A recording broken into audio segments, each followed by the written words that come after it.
Cybernation Uncensored.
Hey, we're officially live. Everyone should be able to see us and hear us now.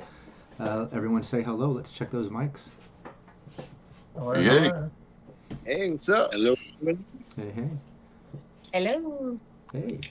Chat, let us know if anyone's muted, anyone's frozen. We'll get that shit fixed right away. We have had some glitches on this team in past streams, hence this one too, also getting pushed to this date. This is usually the last Wednesday of the month. This is Team Phoenix Rising. But this is a makeup date, and then we'll be back on normal schedule. But like I said, if any little glitches happen, please chat, let us know so we can try to get that fixed.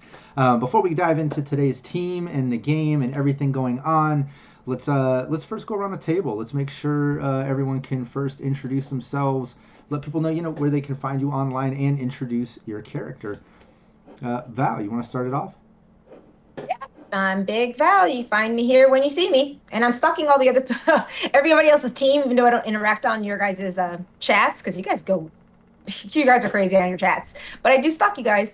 But you find me here today as Phoenix, your fixer. She's this little Southern belle. Then when she takes her sin coke, it all goes away. So she's a hot mess.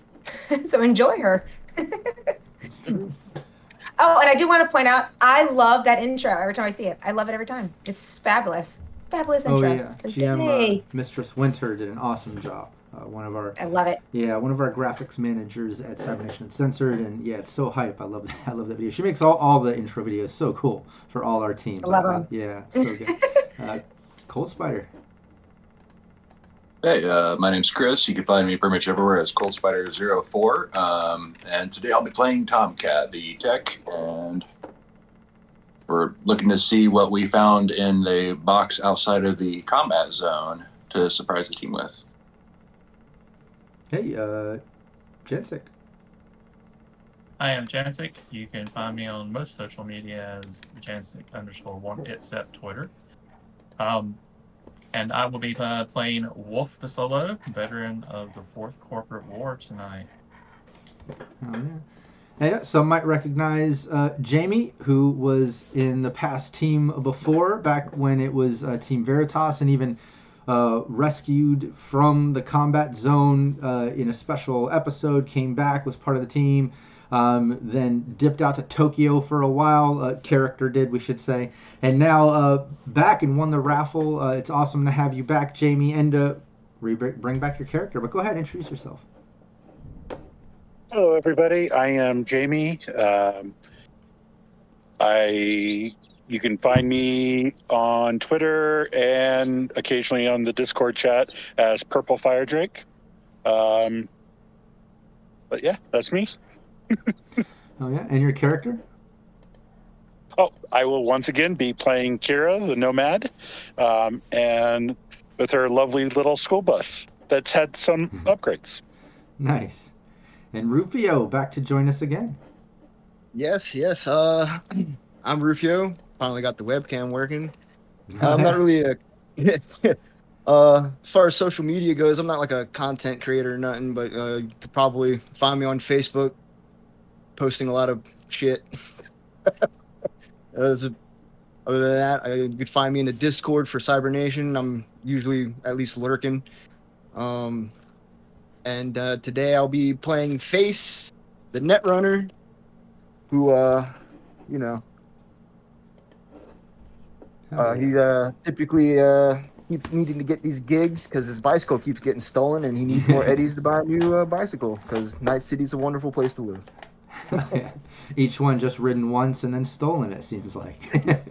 Apparently, the great circle of life that is Night City. Yeah, it's fucked up.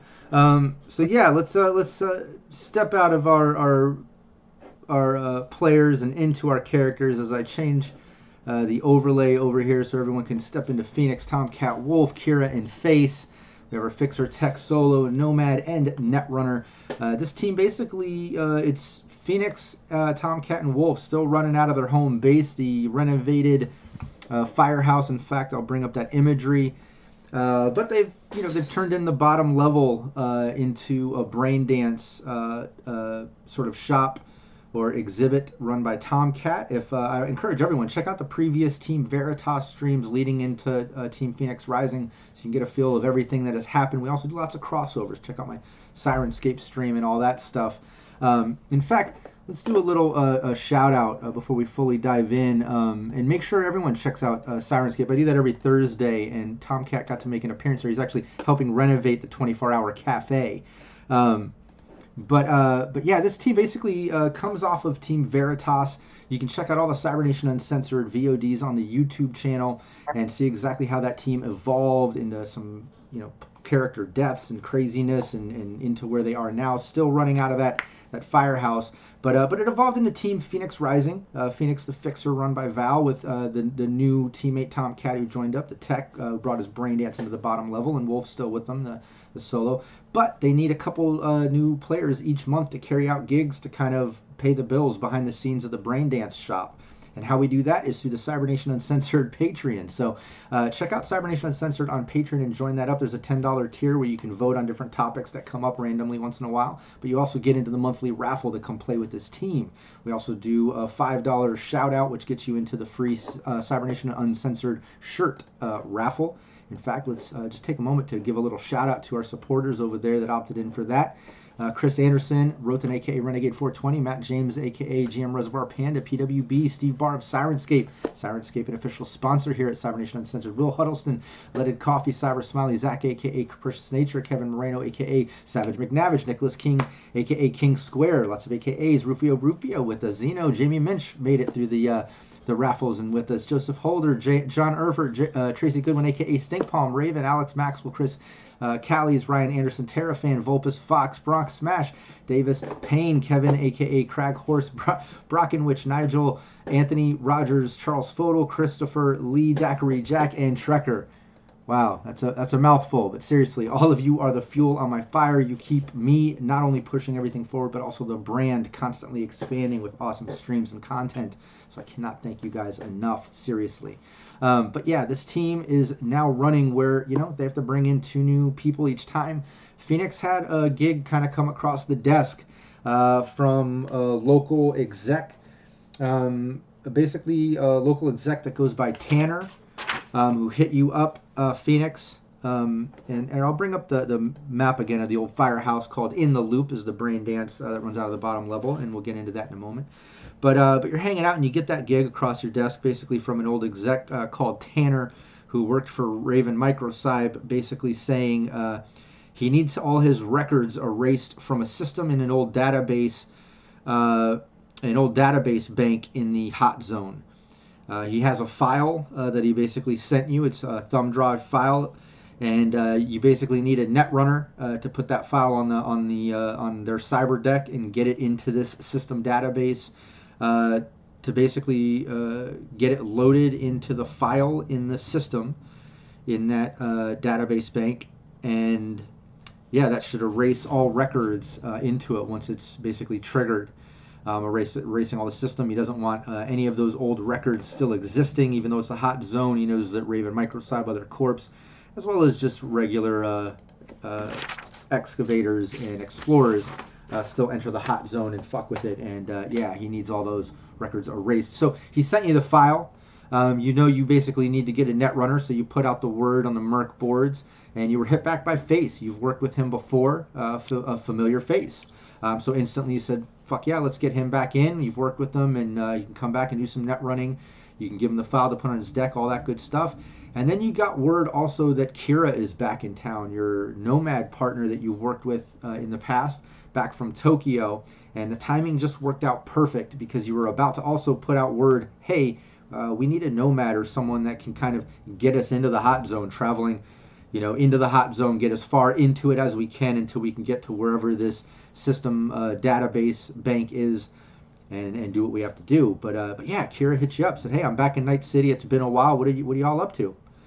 I think that sounds about right of how we can put that together, as the team is at In the Loop currently. Let's bring up some city sounds with Sirenscape. Kind of set the mood there a little bit. I'll bring down the sirens a bit. I know sometimes the sirens can fuck with people listening to the podcast while driving. But yeah, the team's hanging out in the old base. Kira should be showing up at any moment. You also know that Face should be showing up, and he got the normal sort of memo, which is, log into the last brain dance machine on the left marked out of order and load in a particular brain dance, in which case I think Face is familiar. It's going to render him unconscious. Would Face just, go through the typical procedure to work with the team, or would he kind of avoid that, knowing that that's kind of how they throw down? How would Face go about this? Well, since Face has already gone through this before, he's aware of what's going to happen. He just walks up to the machine and he just kind of sighs and just looks at it. I like to think that. Yeah, go on. He just looks at it and he shrugs and I guess, and plugs in. And as soon as he plugs in and the whole thing of the shutting down goes on, there's just Nice. I would like to think, since Face knows it's coming, this time maybe he brought a little pillow, maybe a little blanket, he's kind of prepared. That would be awesome. But yeah, you plug in, it's coming. Instantly the brain dance comes, hits a flash of white. You're in dreamland. Have no idea what's up. What about Kira? Kira pulls up to the old firehouse base, seeing that it's no longer Veritas Hologram Media, Independent Media Corporation or whatever. It has evolved into In the Loop. You see In the Loop hologram. You see it's a brain dance going on in the bottom. What's Kira doing? Kira pulls up in the bus, goes inside, sees the whole brain dancing, and says, "No, I'm not dealing with these brain dances." Walks back, sits back in her bus, and just pours her drink and just waits for somebody to come out to meet her. And anybody not familiar with the old team, Kira was first joined the team by being rescued. The character that she played, she created an NPC through the Patreon, Cybernation Uncensored Patreon, which was rescued by the team in a brain dance coma for information, being tricked by some crazy doctors and stuff. But they rescued her, and then later came into play with the team, resurrecting the NPC that she created as an actual character, which was awesome. And now here she is back. But I could totally see why Kira maybe would want to avoid anything brain dance. Absolutely, makes sense. Speaking of brain dance, Tomcat, what's the brain dance installation this month? Well, I was heading outside of the combat zone trying to find some scrap parts, and I came across this box, and it said Militech on it, so immediately that got my attention. So I opened it up thinking there was going to be some weaponry or something in there, and it was just a bunch of chips. I looked through them, and they were all brain dances. One of them was actually from the Arasaka Tower incident. It was from one of the Militech guards, and he was watching Morgan Blackhand try to fight off Adam Smasher, and it's impressive to see, but then, he ends up getting clipped in the process. And then the other one that we got was, this one caught me off guard. I mean, I know Adam Smasher's a little completely cyber psycho, but he basically has a Militech hostage, and he's doing a dance to some song. I had to look it up. It was a classic song called Goodbye Horses. Does anybody know anything about that? anyways, he was dancing for his captor, or for his captive, and then he, resurrected him, and that's the end of that. Nice. What's that song? What's that reference to? I think that would be some movie called Silence of the Lambs. I don't know. It's from way back when. How was he dancing to him? How did that look? Well, first I was pulling for details. No, I wanted you to demonstrate, not describe. Demonstrate. No. I don't have any chapstick, so Oh, okay. All right. Well done. No, I love it. Would you frack me? I would frack me. So yeah, the brain dances are going on. Customers are coming and going. You all of you see Face unconscious. He already plugged in. You know Kara was due to come, but you haven't seen her show up. And maybe some of you notice. Well, hard to not notice the brightly colored 70s style decorated, modded out school bus out front. You see Kara out there having a drink, just chilling on her agent. It's kind of closing time to get people to go all around the same time that you notice Kira out front, Face unconscious, and customers leaving. But I'll let Phoenix, Tomcat, and Wolf take it from here. Oh, Lord. Is it her out there with that van? Somebody open up the gate and try to bring that van in, that big old bus, bring it into our little station so we can chat. What's she doing out there? And that is silly. Did you see the way he reacted to the machine again? He's standing there. Oh, Lordy. So somebody go ahead. Go get Kira in here. I'll bring it, Kira. I'll go out there. I'll just kind of walk up to the bus and like tap on it and say, I know you got some sake to share with me, don't you, Kira? Make sure you bring the bus in. She slides you a glass and pours you a glass, Yeah. It's a neck heavy pour. Is there still room to pull in the bus with brain dances on the first floor now? Oh yeah. Yeah. Okay. Bring it on in. And I'll step on up and sit down. She'll pull the bus inside. You'll notice that there's a few improvements, a little more armored.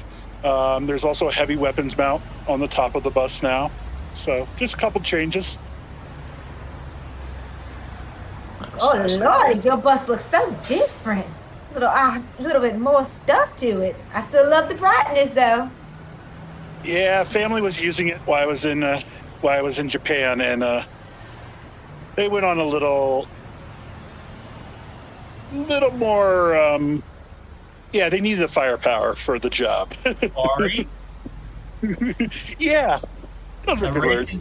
A Raven shift safari, maybe? Exactly. I like the hardware. Very nice. I'm familiar. Let's say inspecting the van, he's just looking over like at everything. He's like, "Oh, this is really nice." Wait, so you're Kira? You're the one I've been hearing about? That is I. Okay. Hey, I'm Tomcat. Nice to meet you, Tom. Yeah. Why don't we take this moment to describe what we're looking at? What is Kira wearing? What does she look like? Kira is very much think hippie vibe that matches with the style of the bus. Long hair, purple hair. She has 3 scars across the face. It looks like a player claw scratched her across the face. It's a tattoo of her family. The bus is very brightly colored. Says peace and love all on the outside. But needless to say, it's peace by whatever means necessary. It has a railgun on the top with a heavy weapons mount, electronic locks. It has smuggling capacity, which means there's guns stored anywhere you look. There you can find a gun. And it has sleeping compartment as well as seating for, like 6, 7, 8 people inside. Nice. And what are we looking at with what's Tomcat? Let's go through the team as you all kind of reunite with Kira. What's Tomcat looking like today? Tomcat, basically he's just back in his normal clothing. After a few weeks, he realized, maybe the Voodoo Boys have finally backed off a bit. So, he's out of hiding. He's back to being his, goofy, flamboyant self. So. Nice. What about Phoenix? What does she look like today? Well, Phoenix got the new hairdo. She's all red and fiery. She still wears her bomber jacket, but she went with the more sleek kind of business suit kind of attire, but it's still a little mini skirt, so she shows off her long legs because she got her tattoos on, her chrome arm with a little pop-up still. She's got a fan. And she got smart glasses, though. She has some like new glasses. That's a new thing now. But she's still fiery, but she definitely sharpened up from being a little club-looking girl to a more businessy car. Because, she went through a lot of shit these last year. So she's definitely sharpened up. So that's what Kira's seeing now. A little more growing up Phoenix. She's still a little wild. What about Wolf? Oh, Wolf dressed in his normal nomad leathers, a bandana, and a whole lot of weapons, including my new toy I picked up last time, the Arasaka Special. I kind of show it the carrots and show quickly this prototype railgun mounted. Very nice. Oh yeah, and don't forget, in Fantasy Grounds, we have the official Black Chrome module loaded in. Make sure you have that mod activated, and you can add that weapon to your character sheet if you haven't already. Yeah. Nice. And then we'll say while everyone's reuniting, things get a little loud and celebratory, and all of you are celebrating Kira back and just surprised, like, damn, she's back from Tokyo, great timing, we have a gig, and you're all just kind of focused on that, completely forgetting that Face is over there. But Face absolutely wakes up from the commotion and stuff. Like, Face, you wake up to see everyone kind of gathered in a huddle over here with this girl, Kira, just all kind of enjoying themselves. And you just woke up.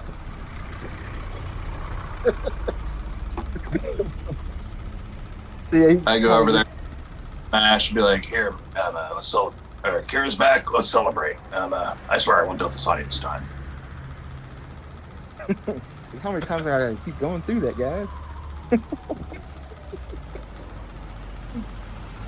Well, it's kind of a technicality. We didn't have to let you go through that, but it was fun to watch you go through it. Yeah, you could have opened one of our doors, so we would have let you in.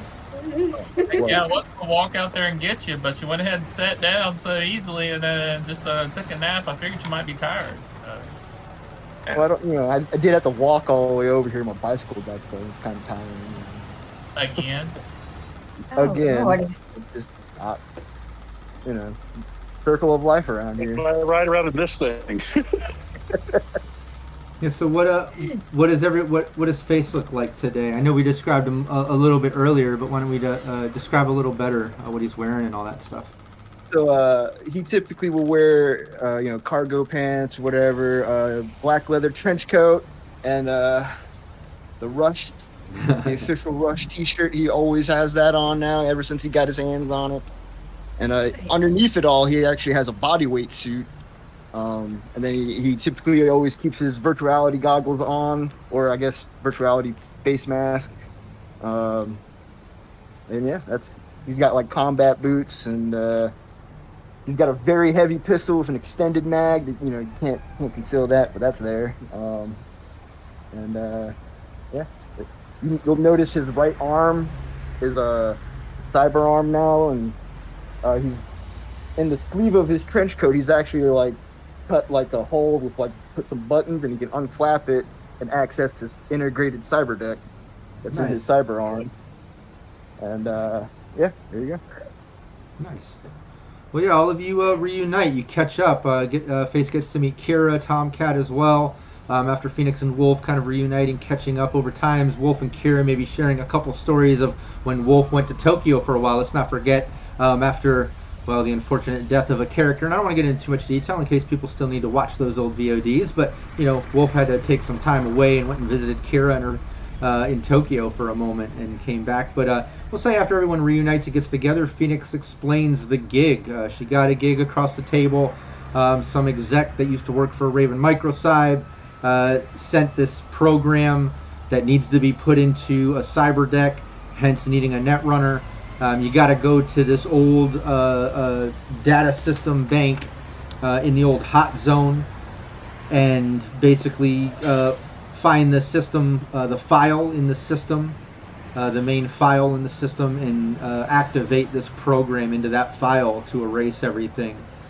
And yeah, the guy said, do all that, and he'll pay 5K after that was in the message that Phoenix took. So when everything's said and done, you should be able to come back to the shop or wherever you want and meet up with this person, Tanner, to get the other half of the payment. We'll say just like most of these gigs, you got half of the money up front in case there's supplies, things you need to get. But that's the gig. That's what you have. We'll say Phoenix can give the thumb drive and program to face, get that in the cyber deck ready to go. Other than that, you have 2,500 eddies half up front. You know that you gotta do this gig. I'll let you guys role play it from there.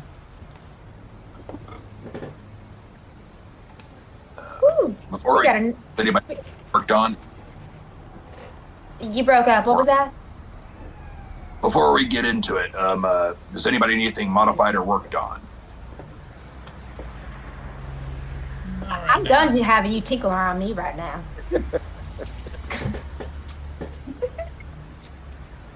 I think I'm good, actually. I got my stuff on, so don't get me killed in this zone. I'm going under the hot zone, so please don't get me shot. Wolf. I've never gotten you shot. I know. No, shot at. You shot. Well, shot in our direction. But yeah, we're definitely going into hot zone, so it's gonna be fun. We know anything about this place we're heading to at all? Not really. We just gotta go to the bank. Corp bank. Put that file in there. Should we do a little bit of research of what we're going in before we head out to that direction? Yeah, it sounds like a good idea.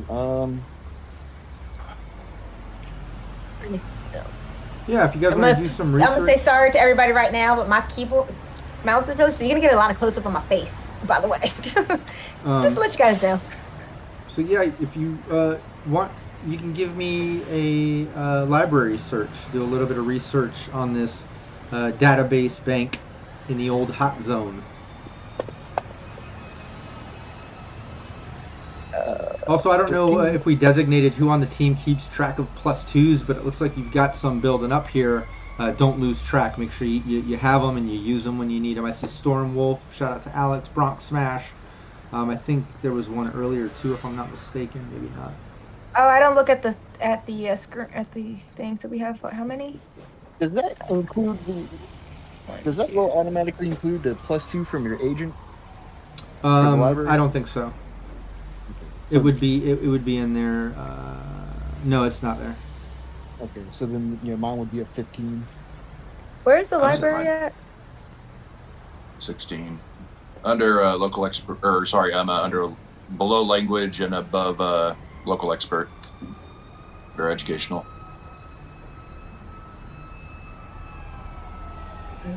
Oh, there it is.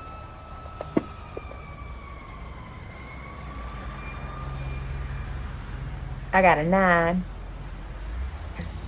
Plus your 2, but still, it's only an 11. Yeah, what did Kira get?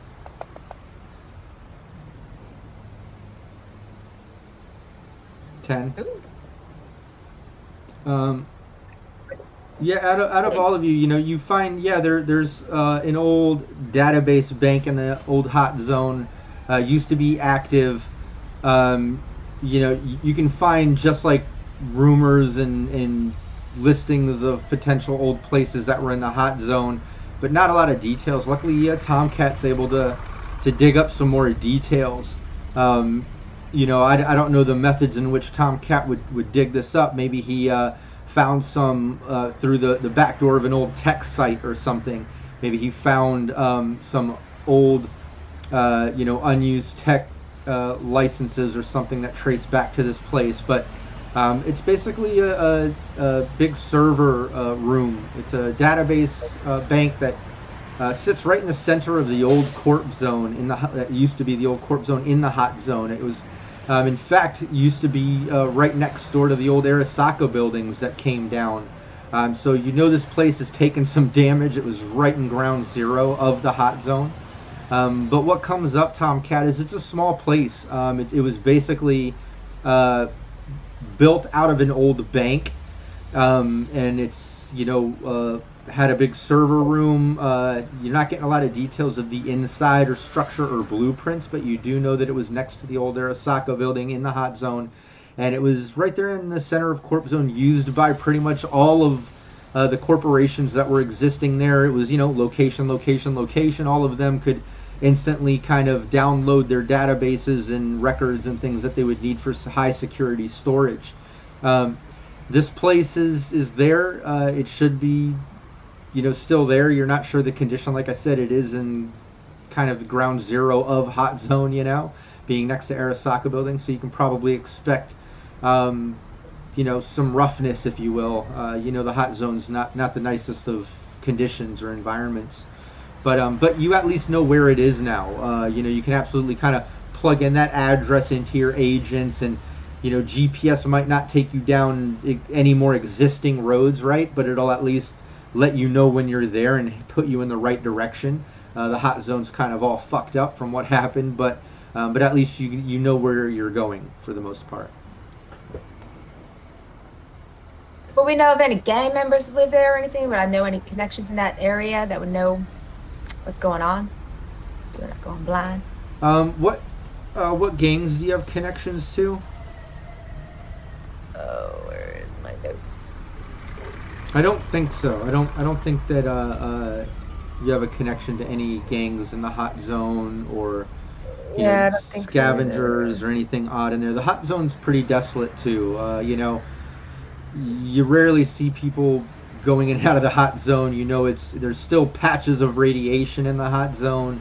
There's a lot of rough environments and decaying, decrepit, wrecked buildings, and it's a fucked up area. So scavengers still go in there. Excavation units from different corporations, usually on the edges. They've been trying to rebuild sections. Your firehouse is kind of a rebuilt firehouse on the edge of the hot zone. But yeah, I don't think you really have any major connections or anything coming from the hot zone. Okay. Yeah. Shout out to Little Bones with the +2. Thanks so much. Little Bones from our Shadows of Astarion monthly gameplay we do on the last Monday of the month. We just did a pickup game for that just the other day, this past Monday. She plays in you might not Occultist. have any connections to anything in the hot zone, but do you think if you contact the Sanguinettis, maybe they might have some information of what might be popping off down there? I was just thinking that myself. I can give one of my little Sanguinetti little lower level friends a little call. Yeah, they might give us something. Can I do that? Call one of the Sanguinetti's lower levels. Yeah. I know you've got Nico. You've got Nico Sanguinetti, who's the the guy who runs the family and stuff. But what was your connection other than him? I know he calls you in for gigs and stuff, but I think there was his assistant that at least you would talk to sometimes. I know. I guess with the update, it took off half some of my stuff that I had in my notes. Because I have Nico Sanguineri, then it's like missing a line. So I guess we're gonna have to give him a new name for now. No problem. We could just say Nikolai. It's a family name. Maybe he's a third or second or something. But yeah, you give him a call. It's mostly family that's kind of in the inner circle of the business, anyways. But you give him a call. Phoenix, why are you calling? We don't have a job for you right now. I know. I just had a quick question. Do you know anything that's going on in the hot zone that I need to be worried about? I have to go in there this afternoon. I just want to make sure there was nobody in there I'm going to cut toes with, bump heads with or anything. I have no idea. The hot zone's fucked. Why are you going there? I got a little job to go into. Got to go into one of those old buildings. Just want to make sure it wasn't like somebody controlling that building before I go in. I have no idea. We're fucking busy. Look, if you need a favor and you want to owe us more, I can arrange that with Nico. But other than that, I have no idea what the fuck's up with the hot zone. Well, I would be willing to waste some of your time then. Thank you. Uh-huh. He hangs up. Ooh, I'm not getting any more in debt with those guys. No. Oh, no, it's used to that. And Wolf and Phoenix are pretty much owned by the Sanguinetti family. In Cyberpunk Red during character creation, you can join the military, sell yourself to a crime family and such, or to a corporation to get some extra money. And that's kind of what we've done with some of this team. And I even think Tomcat's looking to sell himself to the family too, I think. Yeah, I feel like I could use a little bit of backing for the corporation, just in case like we have a rough week. It couldn't hurt to have somebody on your side. Well. Oh yeah, sure. On your side, join the family. Join the abuse. Yeah. Join the abuse. But yeah, I guess we're just gonna have to go out there and sock it out ourselves and just go in there blind. Go do some recon. What do you guys think? That sounds good. Yeah. It's curious, Kira, you having any problem driving us into the hot zone? No, that's why I got it armored up now. Nice. Yeah, you can do that. Any other? And the gun. Yeah, new gun on the top. I like that. Any other calls, things, plans, discussions for the team, or supplies you need to buy, or any other things that you can think of that you want to do, or absolutely you can round up the troops and Kira comes with a bus ready to go, even has a weapon. Yeah, I just make sure I just grab a face mask for my face so I can cover it again, but other than that, we're good. No fingerprints. Do we need to worry about radiation here? Oh yeah. It's right by the aircycle building. I would have forgot about that. Let's grab some radiation equipment. Make sure we have a little clicker thingy, those little machines. Geiger counter? Okay. We need to go pick one of those up if we don't have one, which is surprising we don't. Yeah, you guys can pick up, some radiation suits and some Geiger counters, just some supplies to kind of deal with that, because there are patches of radiation in the hot zone. Yeah, we take that out of our advancement. Yeah, you can do that. Just 500 eddies. Everyone gets a radiation suit, and you got a couple Geiger counters, we'll say. Sounds good.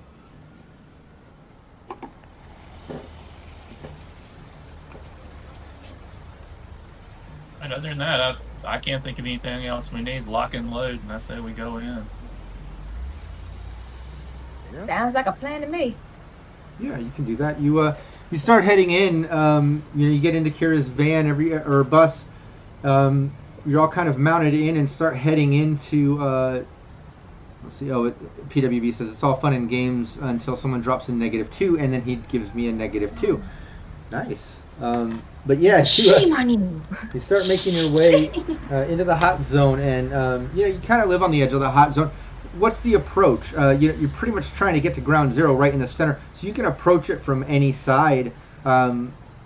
What's the approach? Pedal to the metal. Nice, absolutely. Yeah, you can do that. You just head in. After I show Wolf the rail gun, you're manning that thing. All right. I will climb up into the turret. Ignores you up to 11 armor. Oh Lord, oh my heavenly I stars. guess while we're riding through, I'll just try to keep an eye out, help keep a lookout for any kind of potential trouble. I don't know if you want me to roll Yeah, give me a perception or perception. anything. Yeah, just regular perception, not human, just perception. And then, Kara, give me your drive land vehicle. Okay, so this roll plus 20. 22. Nice. Yeah, you're able I got to a kind of 20. get into the hot zone, kind of get past the basic edges where, the streets kind of become rubble and it just kind of starts breaking up. But you're able to kind of handle it and maneuver the bus to get further into the hot zone without damaging it or fucking anything up. What did you get, Face? 20. Nice. Yeah. As you're entering the hot zone, You can clearly see that the environment's changing. There's a sort of red, like glow, even beyond the normal Night City red glow, where the wind doesn't necessarily kind of cut through here from the bay. It kind of gets trapped in this sort of cratered wreckage where the outskirts of the hot zone are all these wrecked skyscrapers and buildings collapsed and half piled on each other to this center where it just kind of hangs this thick air, and that's kind of where these patches of radiation come in different parts of the rubble. But you can clearly see this thick sort of smoggy red in the area, and you can even see where the road continues on, where all these buildings are kind of collapsed over it. You can see some flickering lights up in the building up ahead to the right. Like there might be some people up there, could be some neons, it could be fire. It's hard to tell, but you can definitely see some flickering lights up ahead. I'll make sure to point that out. Watch that area right there. That might be trouble, might be nothing. Who knows?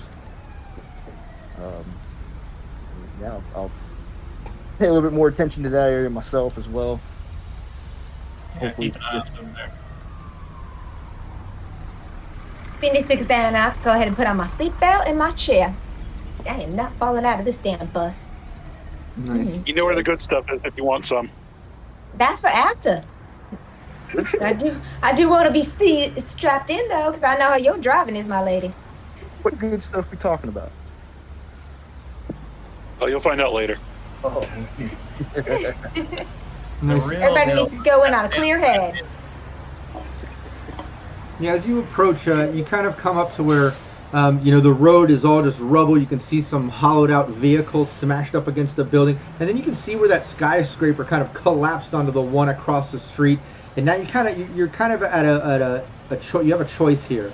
You can continue forward where the building is, and you kind of go under it, and then you can see where the road kind of tees off and goes left and right.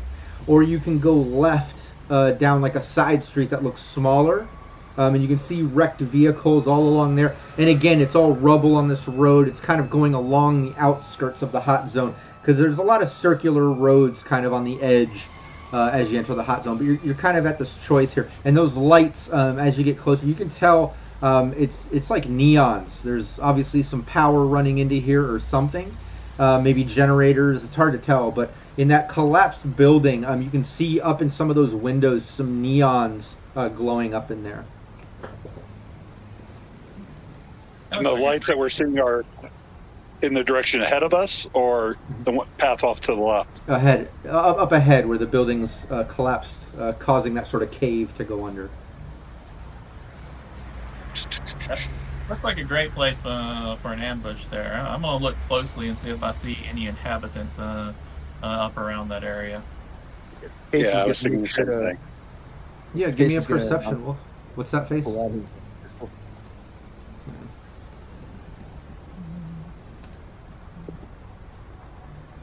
I start looking out the window too.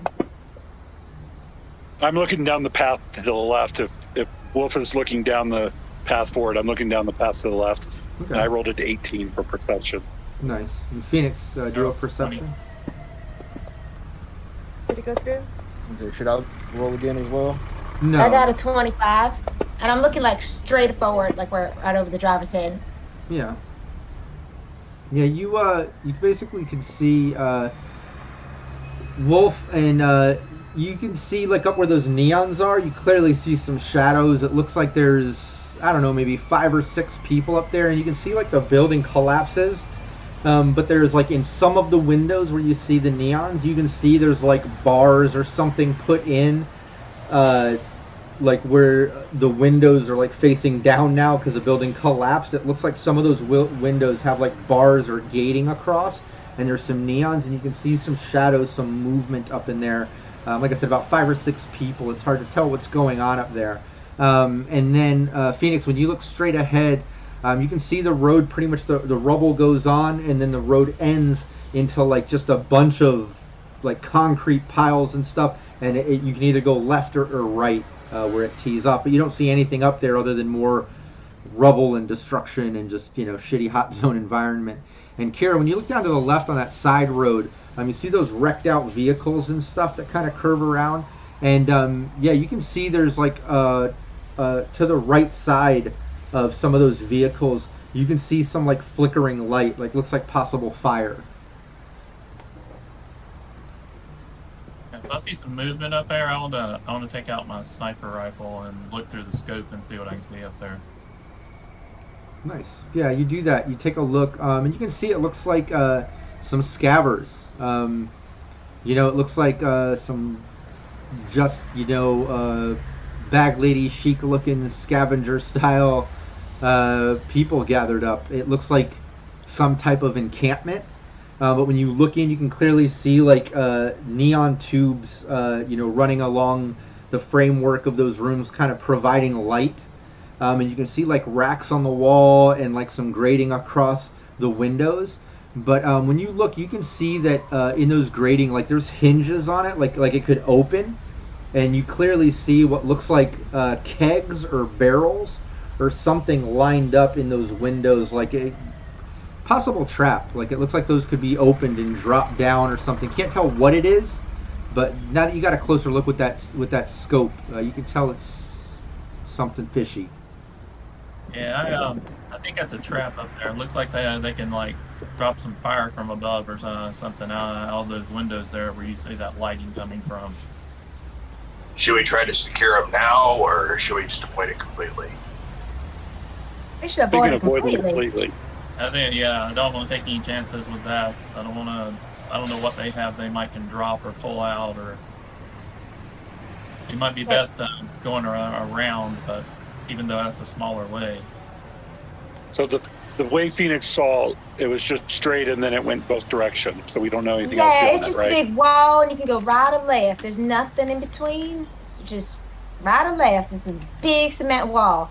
That's probably what they're trying to do, just trying to get you to go either way and probably screw you if you go right or left. So maybe we're at that little side streets you were thinking? You think your bus can fit down there with the little smoke? Yeah, that's what I'm thinking. I'm thinking of going the left path, the one I was looking down. Yeah. So unless somebody has a different opinion, I'll turn the bus that way. That sounds good. I want to keep a clear look ahead and be ready. Be ready for anything. Yeah, I'll have my pistol out and ready. Yeah, and Kira, you said what's your base land vehicle? 20. Nice. Yeah. Yeah, because you're nomad rank and all that. Yeah. Sorry. Yep. 6 moto. Yeah. Normal drivers on this vehicle on this side road, because of the way the cars are kind of wrecked up in the rubble, like it's such a tight fit that probably your average driver would be making a skill check like every turn just to kind of weave in and out and not get stuck or jammed in this rubble. But you guys notice Kira just kind of going through, even looking back, talking, like barely paying attention, like it's so easy for her, but like all of you are looking at like, especially Phoenix, who knows how to drive. You're looking at like, oh my God, if this was you, like no way, you could never get through this. Yeah, I would have been like stuck at the first little inn. Like, oh Lord. Yeah, and as you get She's through, you're catching up with the crew and everything. Yeah, la la la. Sunday drive, la la la. yeah, you get through, and as you pass where that flickering light is, you can see like into some of the wrecked building. There's some fire going on in there, like a smoldering fire. Like there's not sure why that's on fire. It's not in a barrel or anything like that. Like literally, part of the building is still like smoldering and on fire. I mean, something might have happened there. It's hard to tell without looking closer, but you're passing that now. That's not Okay. obvious. That's just weird. We ought to keep our eyes open because whatever's in front of us. Because we know it's not behind us. We just came from that direction. So whatever did that is going to be in front of us. Wolf, you got your eyes open? Yep. Yeah, and you keep making your way around, and again, it's Kira's handling it, but you're making your way through, and you kind of get to the next section of road that goes forward, similar to the one that you were going with the collapsed building over. So now you're kind of at a T, or a crossroads. You can go to the left, back out of the hot zone, which obviously you don't want to leave. You're doing a gig. You can keep going forward and circle around. Keep looking at alleys and roads leading in further into the center.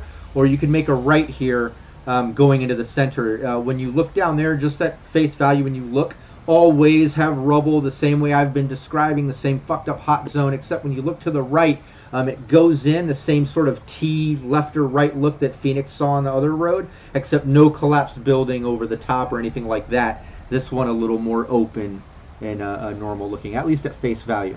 No pun intended, face.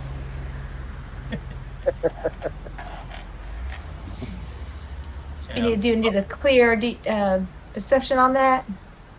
Yeah, looking closely down there, it looks too good to be true. But if we don't see anything, I think that might be the way to go. Yeah, I mean, that's what I'm considering doing at this point. Yeah, let's continue heading into the center. So I'll turn right then. Yeah, you do that. You make a right, and you kind of cut your way in, and yeah, same messed up, destructive hot zone sort of look. And now you're getting kind of deeper and deeper into it. Let's get a little bit of the hot zone sounds set going by Sirenscape. We'll kind of tone down the city sounds a little bit, kind of set the sort of hot zone vibe as you go a bit deeper. But you have to go at pretty much turtle speed now. As you go deeper, the rubble is so much that even for you, Kira, you're almost getting to the point that a skill check is not going to help. You know what I mean? But you do get to that T, and it opens up enough to where you can see to the right, some more neons and buildings on the left side of that T. You can see to the left where it continues to curve around, kind of around the center.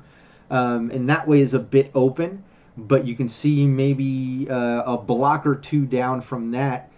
It ends. Like there's rubble, there's wreckage. You can see concrete walls, some wrecked vehicles. It's hard to see through all the red smog and stuff. But it looks like eventually you are all going to have to end up on foot, or go to the right. And it looks like that continues to go around, maybe a little further around the hot zone. Maybe there's an easier way in that way. But you do need to pass some more of those neons and that other street that cut through where the building was down. You don't have to go under it, but you have to go by that and all that stuff. So something else to keep in mind. But those are your options that you're seeing.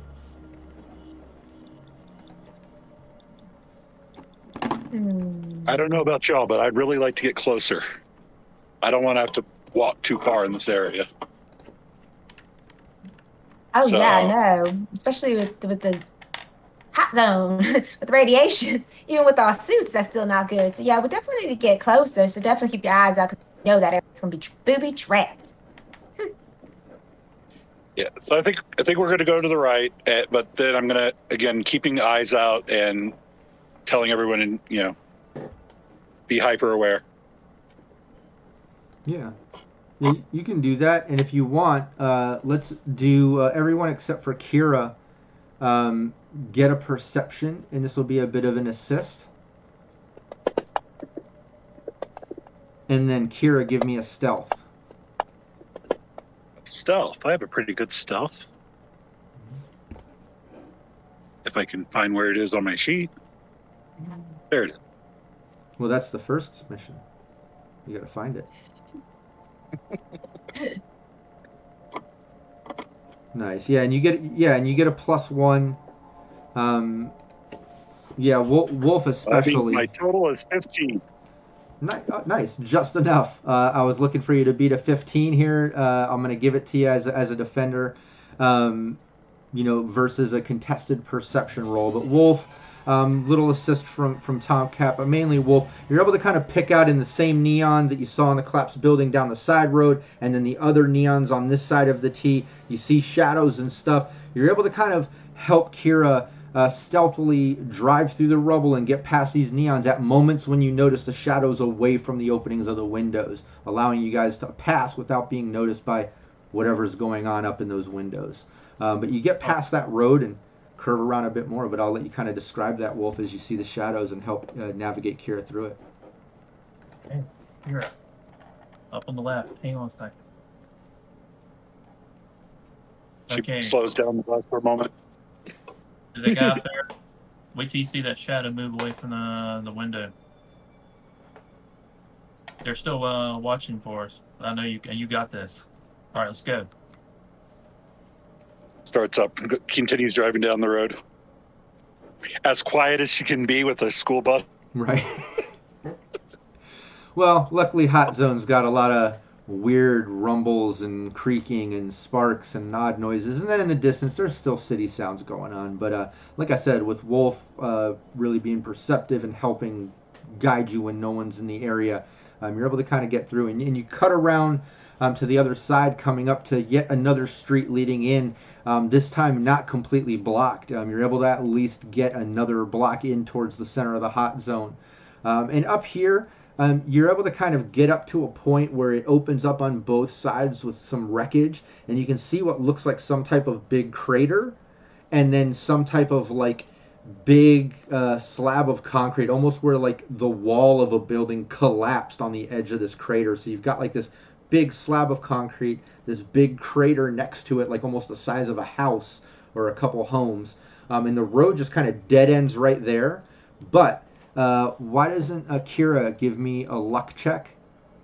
Just give me a 1d10. Let me know if it's under your luck stat to see if, you know, there's enough open area to pull the bus off to the side, or if you're just kind of out in the open. Time of 1 is actually really good. It is. So it's lower than my luck. Nice. Yeah, you you get up to this dead end. You kind of close another block's distance towards ground zero. You know that you just got to make it a couple blocks further to where like the Arasaka buildings used to be, right? But where this dead ends, you find like we'll say like where the building where that wall collapsed down over, there's like it's open into this building, and you're able to pull the bus straight up into this building, into the darkness, and like off of the main road. It's hard to see, a great hiding spot. You can be confident with that luck check that you found a great spot to put the bus in, and it'd be very difficult to find it. Excellent. Well, it looks like this is as close as we're getting, guys, but at least no one should mess with my bus again. Okay, yeah, that's true. They learned last time, didn't they? Yeah, they did. They did learn a lesson. Well, let's get our gear on and start get this walking going. All right, weapons check. Yeah, definitely make sure the pistol's locked and loaded, ready to go. You look so fabulous. Let's go. We're putting on all of our weapons and everything. Phoenix is looking in the mirror. Well, I look smashing in this outfit, don't you think? She's trying to stylize her radiation suit. Making it all pretty. Yeah, tying the And front in a all little knot, you know. Yeah, normally radiation shoots are pretty bland, but you're making it work there. Get Cheer some pulls photos one out of the later. back. It's a dark purple.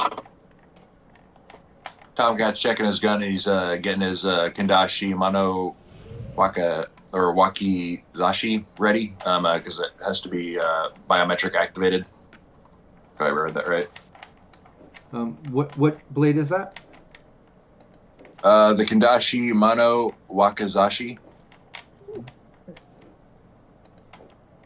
Is that black What do chrome? you have to do to it? Yes. It's like a ninja blade. I'm bringing it up. Do you have it on your character sheet? You can just read it. Yep, and it's equipped. Yeah. Yeah, you should be able to click on it and just read it. Oh yeah, that's how it's set up now.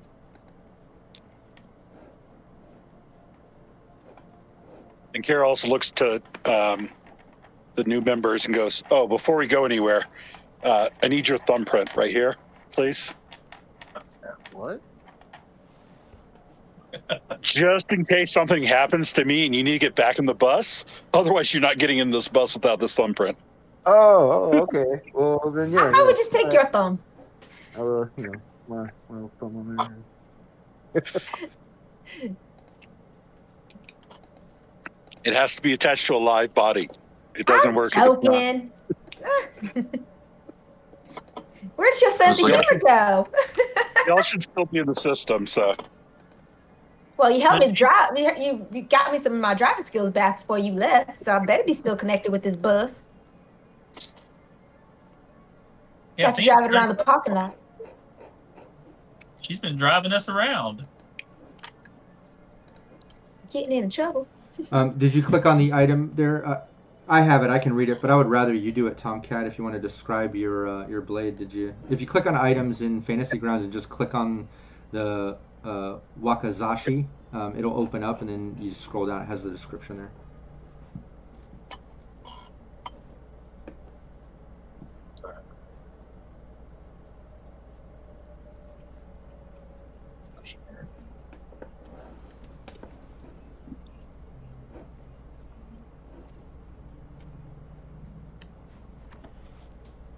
Alright, so due to its short length, the Mono Wakazashi is the sensible choice for many sword-wielding edge runners, and it's easy to carry indoors, fits nicely in your vehicle, and comfortable to carry in crowds. When activated, the Mono Wakazashi is the quietest semi-transparent vibrating orbital crystal monoblade of the market, approximately 3 times quieter than the Mono Katana and 20 times quieter than the Mono 3. Recently, some have noticed that the pitched hissing resembles that of a praying mantis, which has led to a slew of new nicknames. One-handed, heavy melee damage with correct biometric key, damage dealt by this weapon ignores target armor entirely. If it's lower than SP7, armor with SP7 or higher is still interacted with as normal. Now, if anybody grabs my stuff in the hands of a user without the correct biometric key, the weapon will not vibrate, leaving it only as a one-handed, exotic, heavy melee weapon. Oh, yeah. Yeah, you all grab your weapons, you grab your gear, you get on your radiation suits, which I would hope you were already wearing. You grab your Geiger counters, you have everything together that you got, and you exit the bus. You're now out in this area of wreckage. You notice it's kind of warm out here. Like you notice like the temperature is a little bit warm right here. It's a little odd. But you're kind of facing this crater to the right. This big sort of crater, and then this big concrete slab that you kind of parked from the one side of. In order to go further into the center of the hot zone, you would have to either kind of walk and climb the edge of that crater, walk directly through the crater, in which you have to like kind of go down into it and through the center and up the other side of it, or walk across this concrete slab.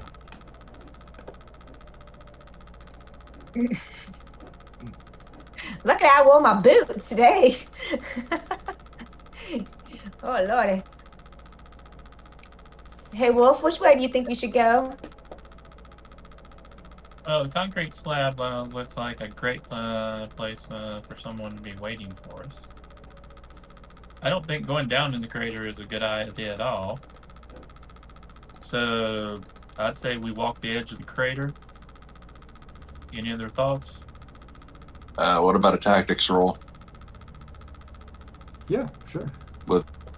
Yeah, Tomcat, give me that. Alright.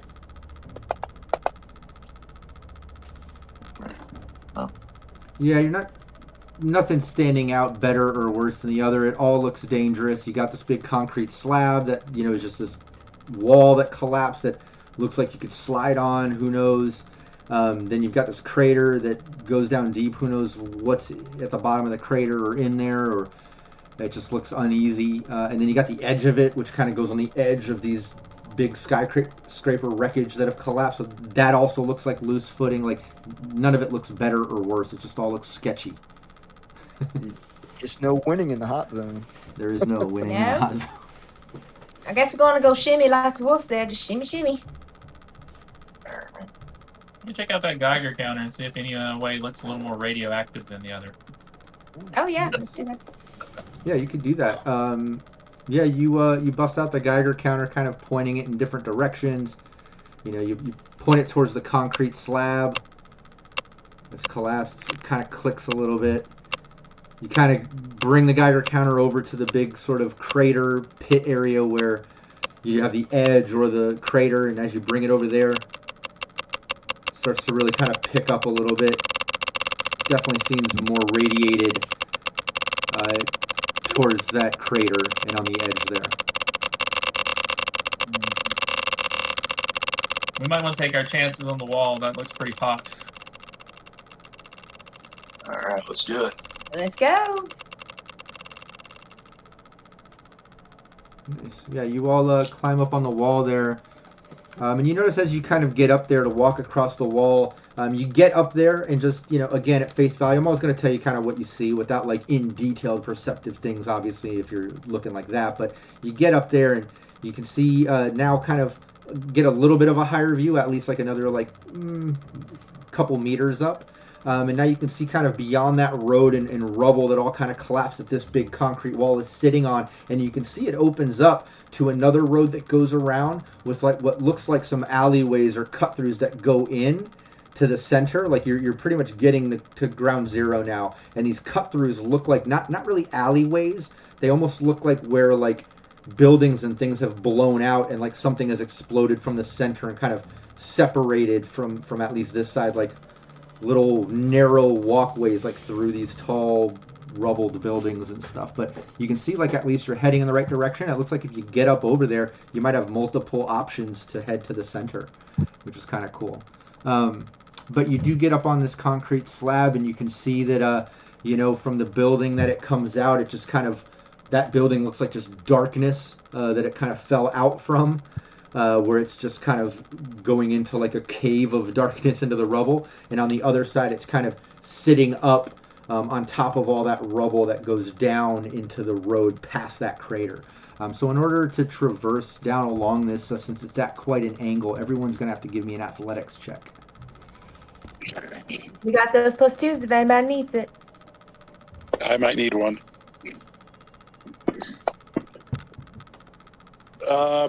I'm going to use 1 + 2 Oh, I'm going to use one. because my athletics sucks. Go ahead. Yeah, just remember whoever's keeping track of how many, take away a couple of those. Done. Phoenix is clumsy. Where's that? I rolled well, so I got a 20 athletics. Phoenix did awesome with a 28. I got an 18. We still got 2 +2s left. It's a 13, but Nice. All that bicycle keeps facing shape. I know. What did you get, Tomcat 11. and Wolf? 13. Okay. Yeah, as you guys are getting across there, you're able to, make your way towards the top of this big concrete slab. And as you're getting kind of to the peak of it, where you can kind of then start going down to the roadside, right when you get up to the peak where it's the most difficult to get across, Wolf and Tomcat, you both lose your footing. Do either of you have a grapple gun or grapple hand? No. Didn't buy any either, a grapple gun or any rope. Is there any way I could the rest of us perhaps quickly try to react to like grab hold of them, one of them, or? No, because of getting over this part, all of you are kind of dealing with your own athletics check to get through it. You know what I mean? You can't kind of double down on actions. You're kind of handling your own athletics just to get through. And as you three do, you see Tomcat and Wolf both slip out and slide down this concrete into that darkness of the building. And this is where we'll take our 5-minute bio break. Don't anyone go anywhere. We will be right back. I'm going to leave the mics hot. Have fun thinking about what's in that darkness. I'll be right back. Oh no, I hope it's not wet. You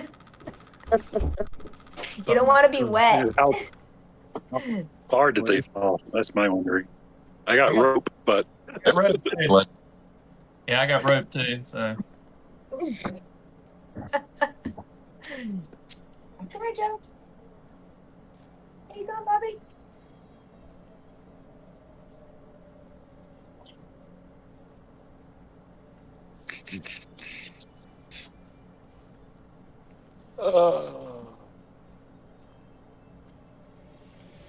Starting to get hot up in here. Start taking off layers. Yeah, I had to take my trench coat off. It's too hot. I know, we should start adding it to our characters. Oh, we're just getting naked, just so we can take off our clothes. We're in the hot zone. We just, Like, start off. Oh, Lordy. That's when they're going into the darkness. That means something's in there gross. Yeah, there's Probably. nothing good in that. At least it wasn't me. At least I used the +2. So I was like, I know my athletic. Like, What's your Yeah. base athletics? base 11. Okay, mine was a base 9. Like, I have the 2 minimum required plus 7, so guide. Yeah, my base is 10. And I built this character, because based around he hates cars, he rides bikes everywhere. So I figured he'd have be decent with athletics at least. yeah, you don't fall every time you get on your bike. Well, you know how crazy people drive around Night City. You got to be quick. That's true. In real life too. Put it that way. Yeah, exactly.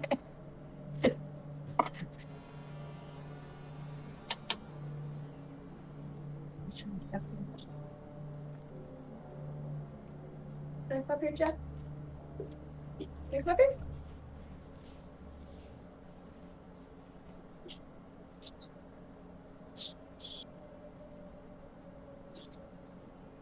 Let me see if I can get this. Okay.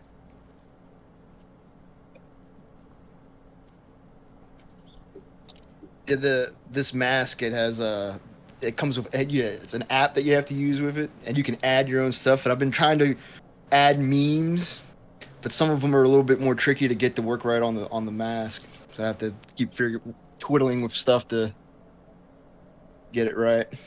Oh, that's fun. Get your Yeah, no, expressions on there. I just want to keep adding more to it. There's so much I could put on, but I just got to get the imaging right. That's pretty much all I do in real life is I just shit post on Facebook all day.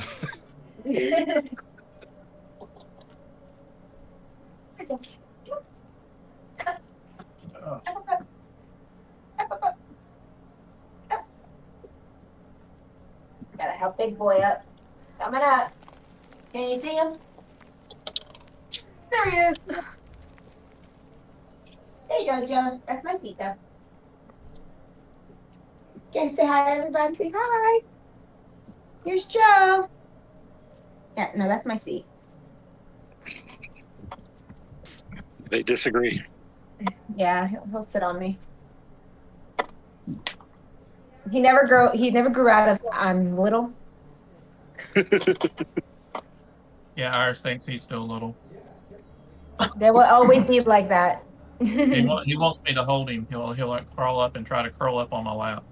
Yeah, you're just pretty much holding their head at that point. That's how Joe is. And that's nice. I like that they want to cuddle.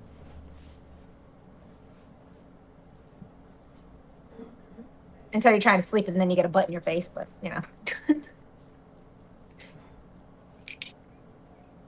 That happened one time, and I woke up sneezing. That ended horribly. You want a cat butt in your face? I had to sneeze. I leaned up, and the cat was right there. Oh.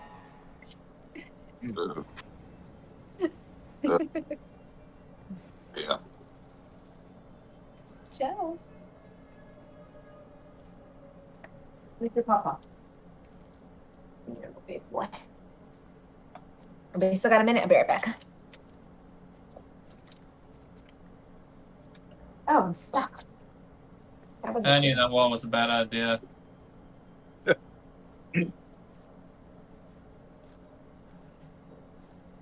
They weren't supposed to fall in. Yeah, we got rope. It won't be too bad. I was just trying to see if the void answered back.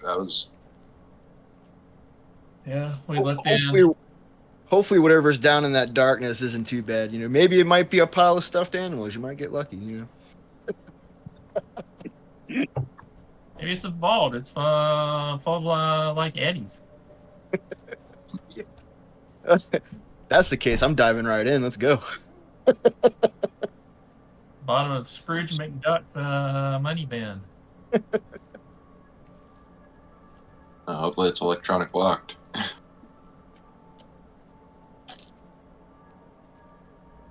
No, I got cryptography. We can crack that code. So I got pretty I've got okay pick lock, and I've got somewhat better electronic security tech. So Yeah, A I've lot got. better. It's a whole lot better. Let's say I've got nothing for lock picking, but I've got electronic security pretty decent, and cryptography is pretty good too. So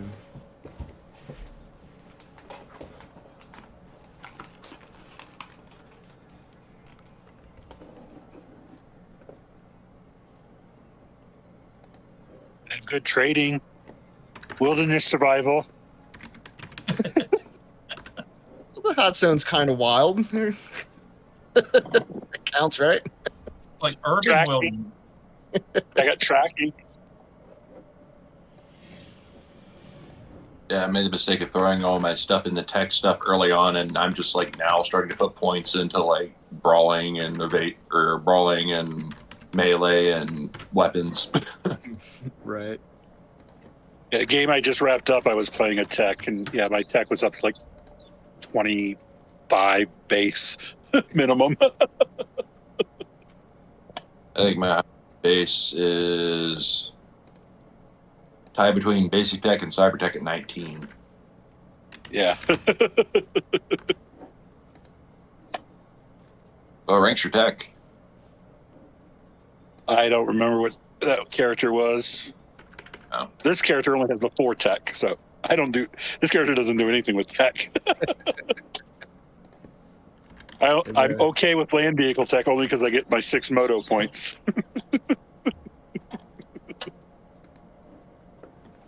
Yeah, no. So I can work on the bus.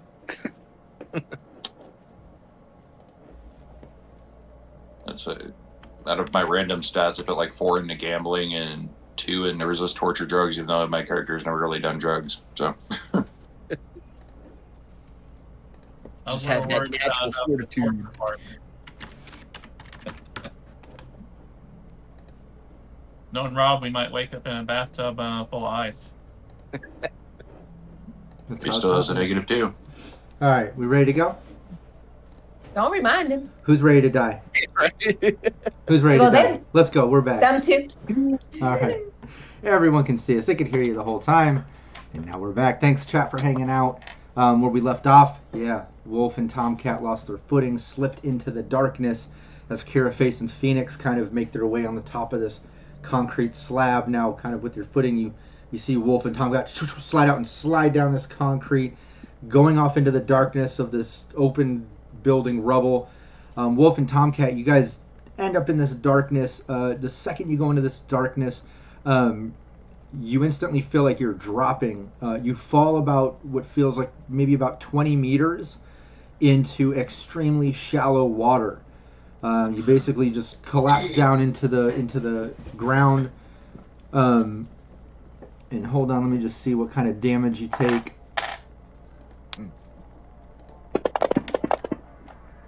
Can they tell how far they fell? Yeah, about 20 meters.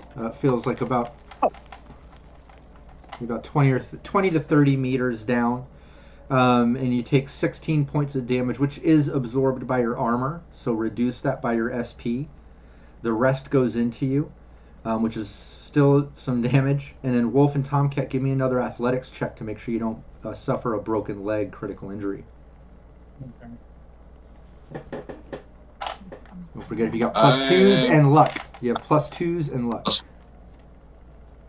Kira is going for her bag and grabbing out the rope and tying it off to throw it down to him. Are you using a +2? All right, I got 17. Nice, you're okay. You just got to beat a 15. So Tomcat, you're fine. That's not good. So Oh no, what did you get, Wolf? oh, there's a couple more +2s from Crag Horse. Yeah, Wolf got a 12. So here's your option. Because of the way I homebrew this with points and luck, you can use the points and luck post roll at double the cost. So it would take 2 +2s. Well, no, it would take 3 +2s to get you out of that situation, or We got 6 luck points. We have the 3 +2s if you want to use them. We have 3 of them. y'all mind if I use the 3 +2s, and I'll give a party. I'd rather taking- you not have a broken leg. Yeah, it's either that or Wolf gets another 5 points of damage direct to HP, and he has a broken leg, which means his movement is severely compromised. Yeah. And we haven't even got to where we need to go. Yeah. So Yeah. use the +2s. Yes. Use them up. Okay, so I will use the +2. Craghorse pretty much just saved Wolf's leg. If you look at chat, Craghorse just gave you the 3 +2s Thank you you. need. Yeah, Craghorse is the temporary medic to the team. He's the team medic. He's the med tech. I'm sorry, we didn't know you were there.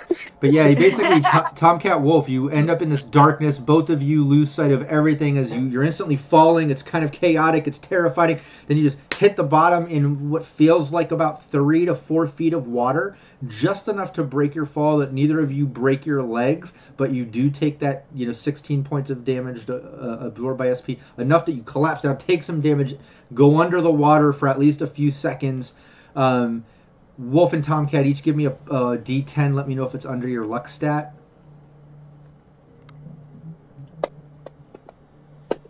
Hopefully, I won't Yes. swallow any of that water. Yes. Okay, lucky enough, you both end up submerged and back up, instantly kind of seeing, at least in the immediate vicinity, there's bodies floating in this water. It smells like decaying, rotting flesh, like this shit has been in here since the 4th Corporate War, possibly. It is nasty as fuck, but your luck roll, at least none of it got into your mouth or eyes. You closed your mouth and held your breath in your eyes when you were submerged in this toxic nastiness. But now you're in about 3-4 feet of this muck water. You see there's bodies floating in it. It's pitch dark down here. Do any of you have low light or night vision or anything? Wolf or Tom? Yeah. Okay. Yeah, then you can clearly see you're kind of what looks like the basement of this building. The walls and things have all been kind of gutted. You can see like rebar and some cables cutting across where there used to be a couple floors above you that have completely emptied down into this basement. There's rubble, nothing recognizable, no items or things, just rubble and nastiness going all the way up. You're in water. It looks like up you can see the opening with some light. You can see the silhouette of Phoenix Tomcat or Phoenix Kira in face up there, kind of up at the top of that concrete slab, standing up and kind of looking into the darkness. Yeah. Oh yeah, and you see Kira kind of tossed down what looks like a rope down into the darkness. And Phoenix Kira face, you hear like the splashing and thud. You even hear Wolf and Tom kind of like yell out when they hit the bottom into the darkness. But I'll let all of you kind of role play this kind of chaotic moment. Tomcat I stands have up. ugly stars. Do we see any way out looking around? Do I see any way to get up? I threw down a rope to you. Yeah, you see the rope. Grab the rope. Y'all okay down there? Anything broken? Please? I hope not. A little sore. Little hurting. How What gross did you is land it? in? You don't want to know. Trust me. Oh. Speaking of, is there anything on the bodies?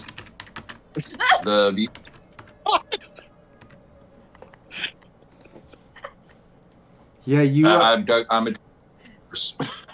Yeah, you see that they have what looks like one of them has a pistol in a holster, an agent in the pocket. Everything is corroded and just nasty. Oh, got it. All right. Oh, Nothing lordy. All right. Well, go ahead, Tomcat. I'll wait down here with the sewer monster. Does anybody suddenly disappear under the water or anything? No. Oh, lordy. No, I feel something grabbing at your ankle. luckily, this isn't Fallout. This is a little more realistic, where radiation kills you, doesn't turn you into a radiated monster being thing, or So you're lucky enough. No, nothing is attacking you in here and stuff. But the one thing that both of you notice is, you feel wet. Both of you feel wet since you took damage. Your SP is ablated, which means that now your radiation suit has some holes in it. Oh, crap. Awesome. But you can make your way up the rope. Kira's got that hooked up, and you didn't break your legs. Both of you are able to climb out of this nastiness reuniting with the team down at the bottom of the concrete slab now, away from being able to slide back, covered in muck. Now that you're out in kind of the red haziness of the afternoon hot zone, you can see it's like old blood, muck, black, even some oil shine from like machinery or something. You're soaked. You can clearly see some rips in your radiation suit, and both of you stink. But yeah, you've reunited with the team. All of you are up there now. Oh my heavenly stars! You are so smelly. A little duct tape to the guy going, here, you might want to put that over some of those holes. Tomcat, I got duct tape and I start duct taping as best I can my radiation suit. Is it sticking? You look wet. What's on you? Just don't ask. I didn't get. I cannot believe I smell you through this suit. That is crazy. Oh Lord. It was not. It was very unwholesome down there, and you don't want to know. And up on the So radiation let's just say we weren't the only people down there. Yeah, I can tell from the smell. Yeah, Craghorse says he can smell y'all from there, and he's in chat, so you know it's bad. But yeah, you make your way down the slab. You're reunited. Kira luckily had the rope. She has some duct tape, so you're able to at least kind of patch up the radiation suits. Now, granted, it's not an official radiation patch. It is just some duct tape, so no telling how that's going to hold up. But yeah, it might not necessarily protect you from radiation, but duct tape will block a blade and a bullet. We know duct tape is badass. But yeah, you make your way down, and now you're kind of on the other side of where that concrete slab fell down. You're kind of almost half underneath it now, but you're on that other kind of circular road side, like literally on the edge of ground zero. In fact, now that you're on that side down on the road, you can see where some type of blast has cut through different parts of these buildings and roadways, and you can see into the center. All of you, give me a perception.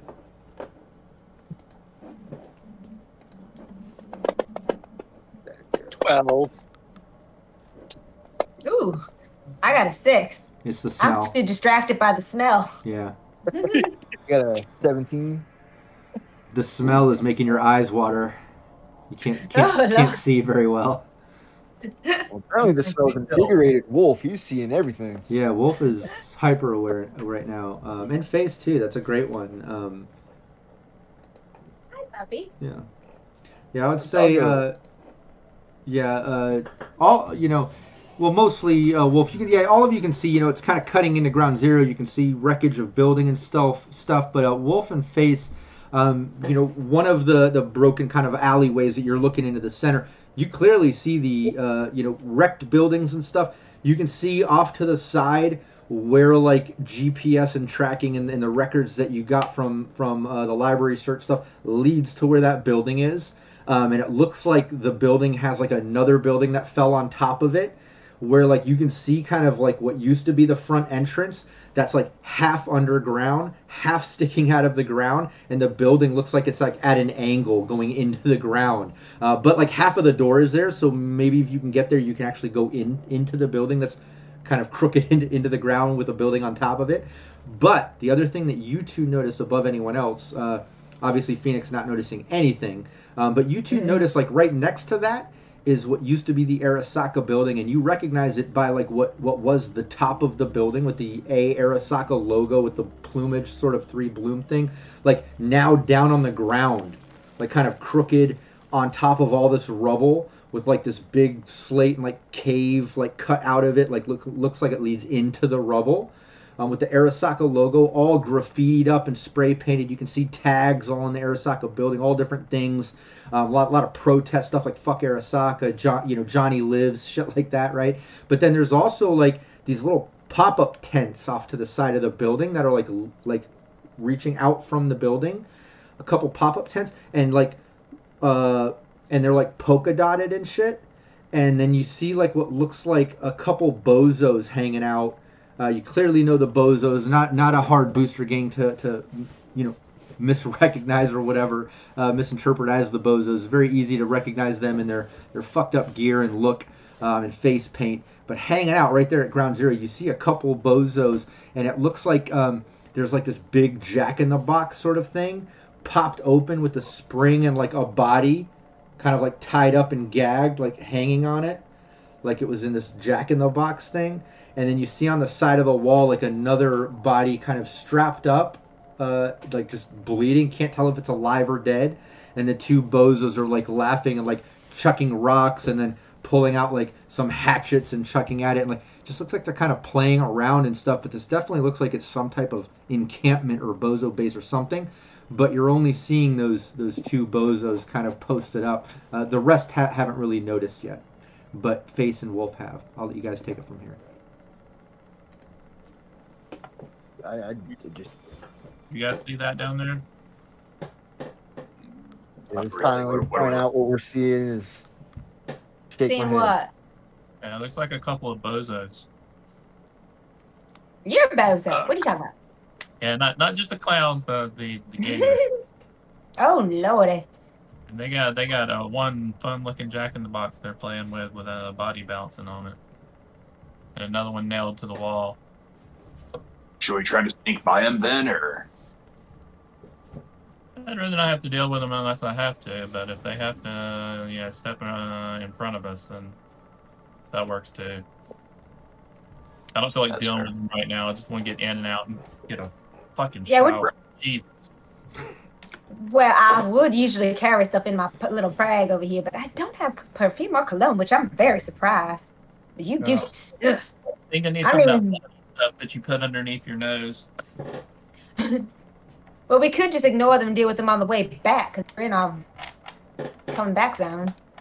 So let's try to avoid them unless it's not possible. Are they right beside where the little building is, or are they just?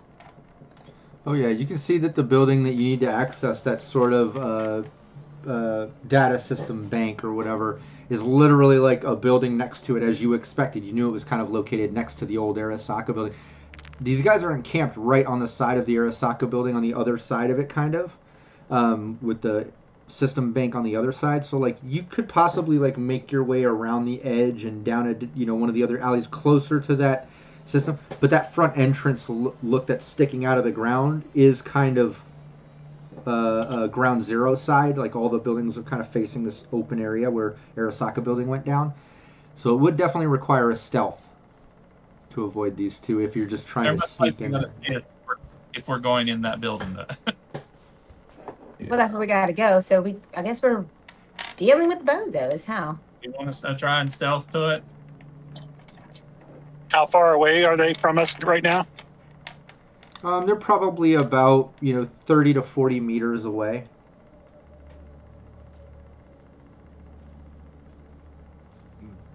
I Well, don't they know, my can smell armor's you two, shot. apparently. Like, my armor's shot and kind of sore from that fall, so I'm gonna try to do stealth. It might be better if we try to sneak around them. They're I agree. Let's try to stealth, but I'm gonna be ready to shoot somebody if necessary.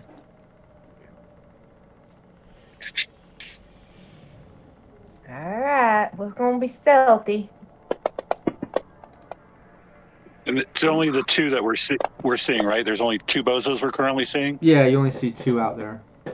apparently I not got a 9. Mm. not only am I stealthy, I'm apparently just invisible. Oh yeah, no, getting a 30 on stealth. Yeah, you're moving Wow. like a ninja in the wind. Yeah. Phoenix is not doing too good. She got a 9. What did Kira get? Kara wants to stay back and shoot at them. Oh, okay. Then yeah, you stay back as you see the rest of the team kind of making their way around the edge of these sort of destructive columns or whatever, trying to make their way over to that bank data system bank entrance. As you're walking through, Phoenix loses her footing a bit, stumbles, makes some noise, and suddenly you see those bozos, like both of them, like as they're kind of like throwing things at the person tied up and like messing with the jack-in-the-box body. Like both of them like notice and like turn. Hey, look at there's somebody right there, right there. And then one of them pulls out a spiked bat and starts running in your direction as the other one like goes and starts messing with a weapon and starts pulling out some type of gun. I would have wanted to set up like 50 to 60 yards out, and as soon as I see them respond, I would have fired at one of them with my pneumatic arrow thing, whatever it's called. Nice. Where is it? Yeah, I'm on the move also. Nice. Everybody in Fantasy Grounds, give me initiative too. You're all loaded in that combat tracker. And Kira, give me initiative. Initiative is D10 plus reflex? Yep. Or okay, reflex. Yeah, reflex plus a D10. 16 for initiative. Where's initiative at on here again? Why did mine go twice?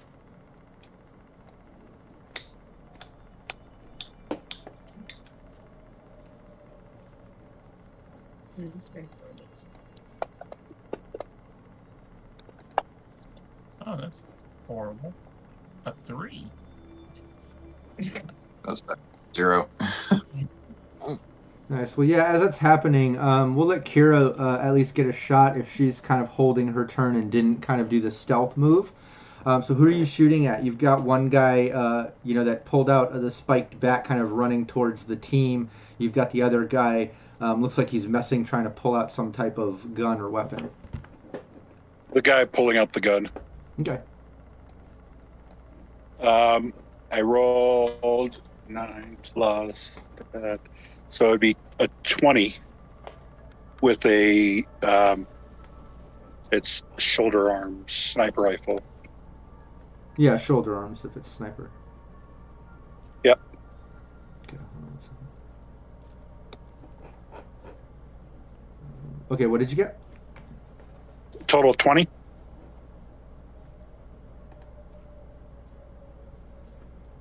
Nice, Which I that's a believe hit. should be in my Yeah, give me the damage. perfect range.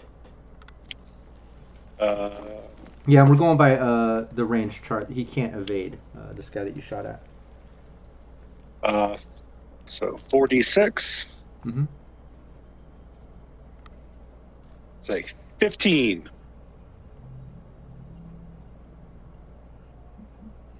Nice.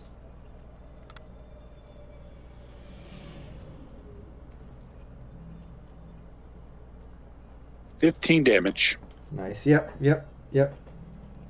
Yeah, you lay a shot into this guy as he's kind of messing with something and pulling out from a thing, and the shot lands into him, and he kind of like stumbles back, and then you see him clearly like pull out some type of crossbow and start following his buddy towards the group of your people, of your team. But the first one just kind of runs, closing a bunch of that distance. The one with the spiked bat. Just yelling, what the fuck, what are you doing here? And he's pulling out a spike bat and just running directly at all of you, Phoenix, Tom, Face, and Wolf, as Kira shoots the other one. But Face. Cowabunga it is. I'm going to shoot at the one that's closest running at it with my very heavy pistol. Nice, yeah, you can do that. Right now, after closing some of that distance, probably at about 15 meter mark. All right. I forgot what the Let's range. streamline that a little bit too, but yeah, we'll say like that 15 meter mark.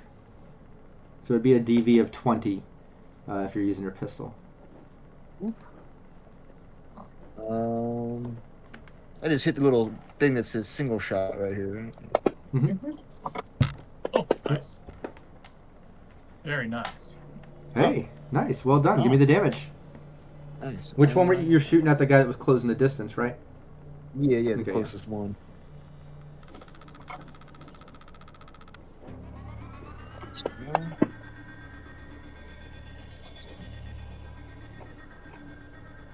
Alright. How much damage? 17.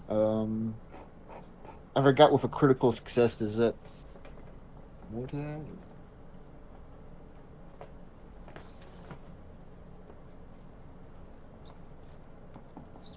You got a critical success?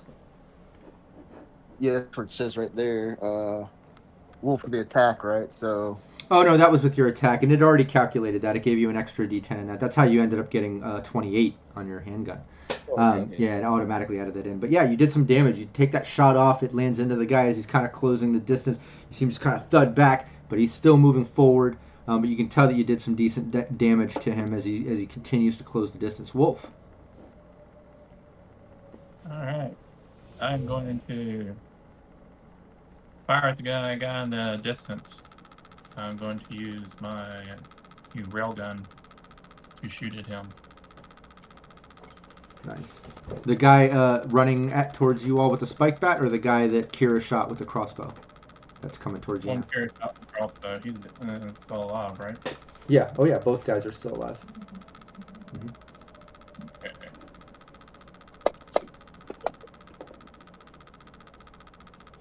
That is going to be a 24 hit. Nice. That's a hit. Give me the damage. Are you using the? I'm firing the railgun. Yes. Okay. Cool. So it ignores armor 7 or lower. Oh yeah. So that's Yeah. 20. Yeah, 20. Yep, that's almost double the amount of HP that he had. So you can consider that, that much of an overkill as you describe how you finish this bozo.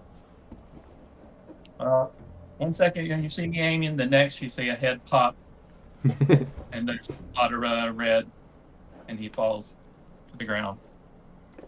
No more bozo. Nice. Nice. Yeah, he just collapses. Phoenix.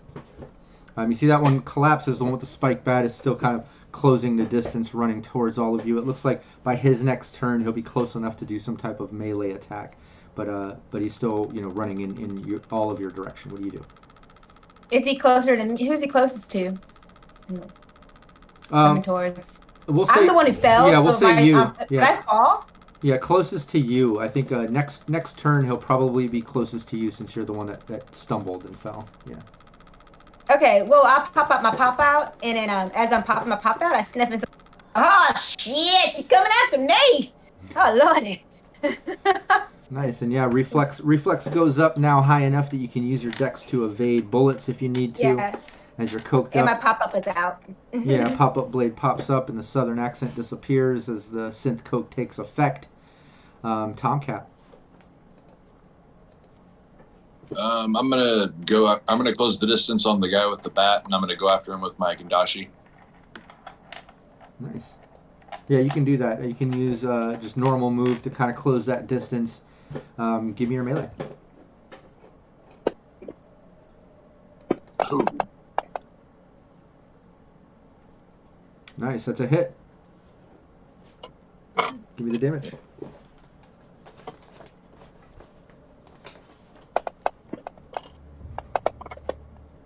Oh, nice.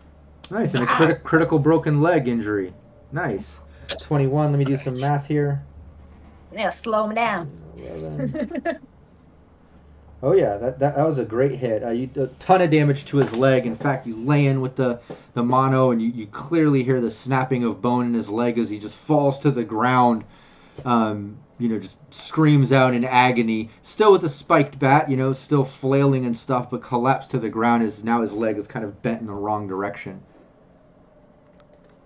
I just kind of mock him. I'm like, ladies and gentlemen, welcome to the greatest show on earth. Come see the man with the one-legged man in the ass-kicking contest. For a split second, he goes from agony to, I've been to that show. My uncle works that show. Fuck you. And he just pulls out the spiked bat and swings it at you. Give me your evasion. Nope. I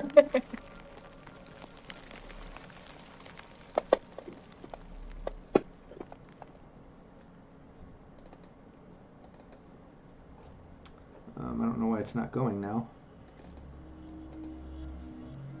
Weird. Okay. Let me just see if I can just do melee on that. There we go. Yeah, you evade the first swing. He takes another swing at you. couple swings with this bat.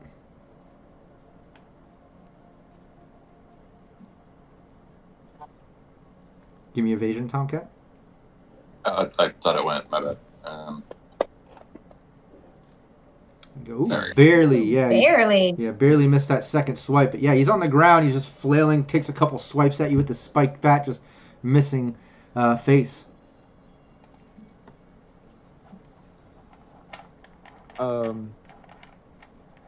Noticing Phoenix taking a hit of synth coat, face kind of just perk up, pull out my own synth coat, get that going. If it's party time now, let's go. Nice.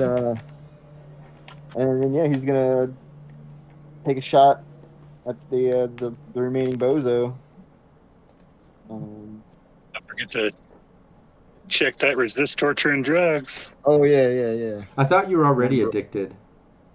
I passed it. I passed that Oh. little. Yeah. Yeah, Oh, you I did. didn't realize that. Okay, yeah, then go. Yeah, go for it.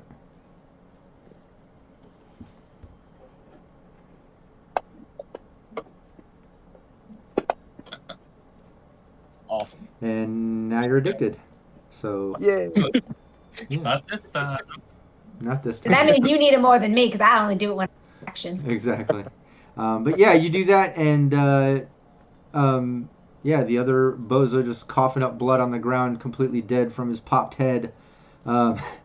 Wolf, over to you.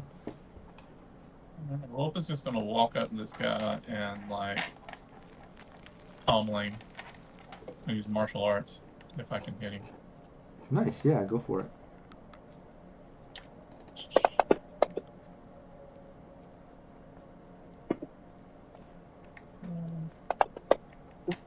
Accidentally hit something. Okay. 21 out of 15. 21 for the first one, that's a hit, and then 15. Both are a hit. Yeah, give me both damages. You might be finishing off a second bozo here, Wolf.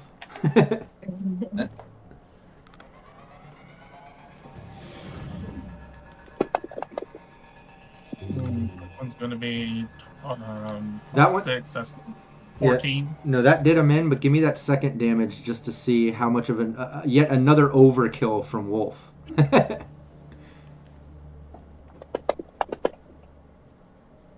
Oh yeah, Wow. 9 more. yeah. Whether it was a kick or a punch, I almost think that part of it went into his body and through his body, because you went beyond his HP once again, well above it. So you can describe how you finish this guy with these moves. Oh, just a quick kick to the head, and then a broken ribs as I just smash him in the gut, Nice. Yeah. throw him over. Clear cracking of ribs as the body collapses over, and the rest of you see the concave chest of the other bozo just completely dead on the ground, with the 5 of you now standing there. It didn't have to happen. I just want to get this done and get a shower. These guys could have just stayed over there and had their fun, and we could have got our stuff and gone. Well, now we know we can collect all their stuff when we get out, when we're done. Did I pick up And that? scan- There's no other bozos. Now, give me a perception, Sure. Kara. What was that face that you said?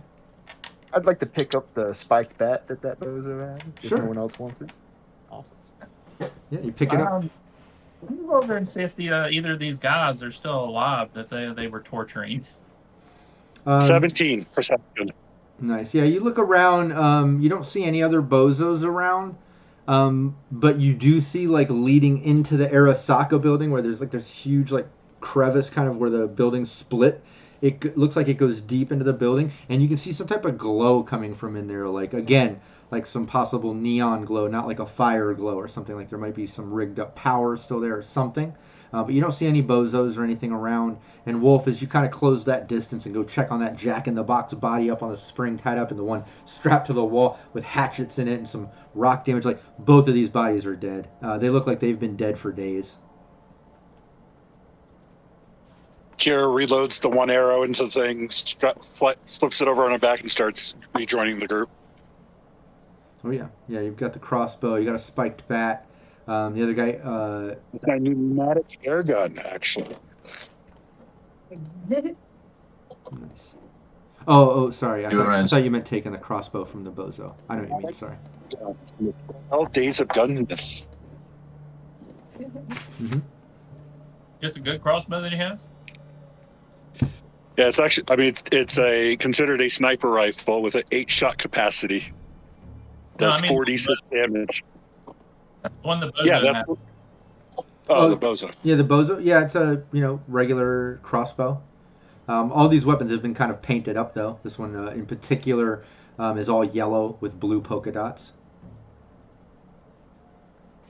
And have you ever Of seen? course, the bozos. And have you seen like on like a little kid's bicycle? They have like those tassel things off the edge. Those are off of the edge of like the bend of the bow, the crossbow. Like they strapped on some tinsel or some shit.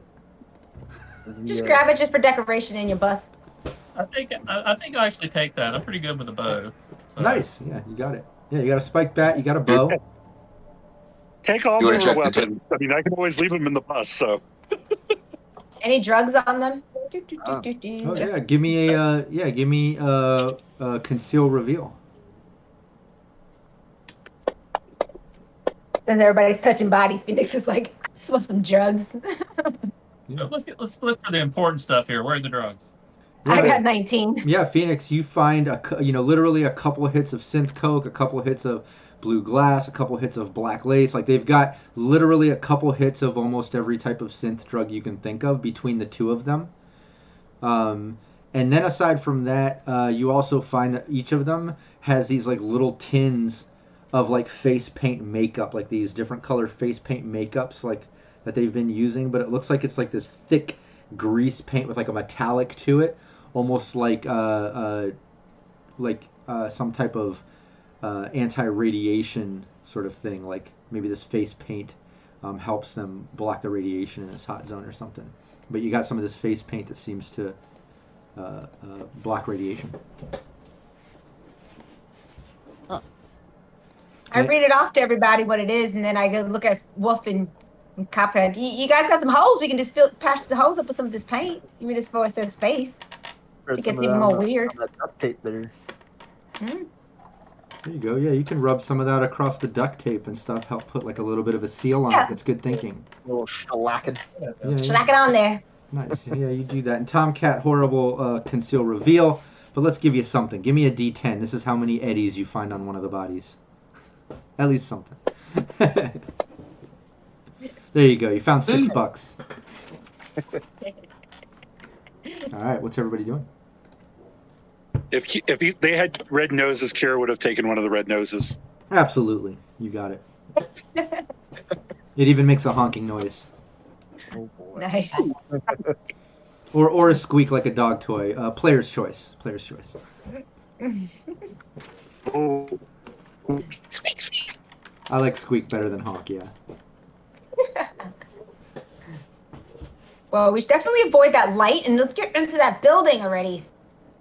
Yeah, let's go on over there. I agree. Yeah, you close the distance, you make your way over, and it's as I described. You're seeing the front of the building. It's all kind of broken up, decayed. It looks like it was a pretty solid building. As you knew, it used to be a bank. But the front entrance is like half buried in the ground. You can see kind of the doors like kind of half open where like the earth has like kind of broke it open. It looks pretty dark in there. But like every 30 to 40 seconds, which is like that often, you'll see like all of a sudden like lights and power come on inside and then go back out, like a flickering like down the side, like emergency lights, then back out. Only about every 30, 40 seconds or so. Ooh, I wonder if there are going to be any more of these clown guys in here or around the area. Because why is these lights flickering? Is the opening wide enough to get into?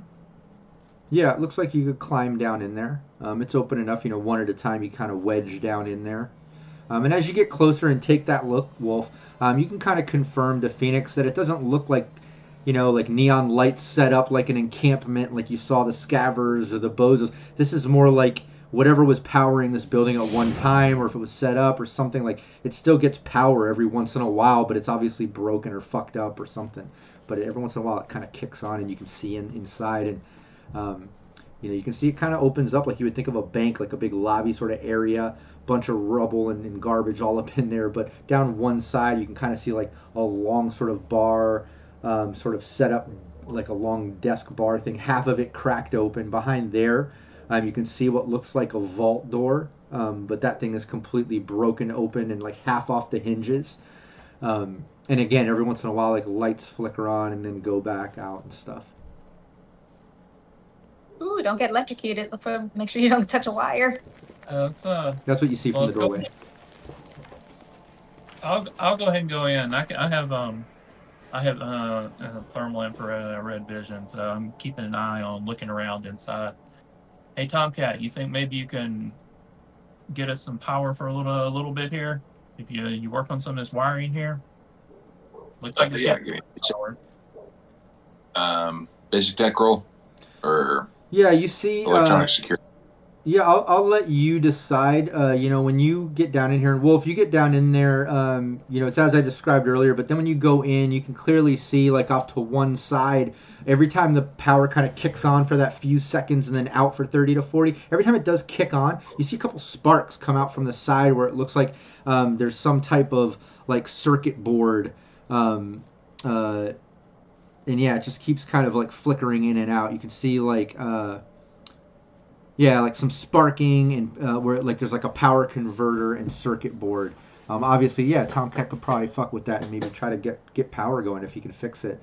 Could I perhaps lend a hand? Yeah. Like every time the light comes on, I see it like flickering. It looks like there's some circuit boards or something right over there. I mean, I think we probably have to get some kind of power here to let Face have a good go at this. Yeah, and if maybe Face can. Do you have like electronic security check that you could give me to see if you can give Tomcat an assist? Yeah, sure. I also have basic tech as well at pretty decent, but my electronics better. Yeah, electronic security. I think for you, nice. Yeah, and you get a +1. Tom, give me that basic tech.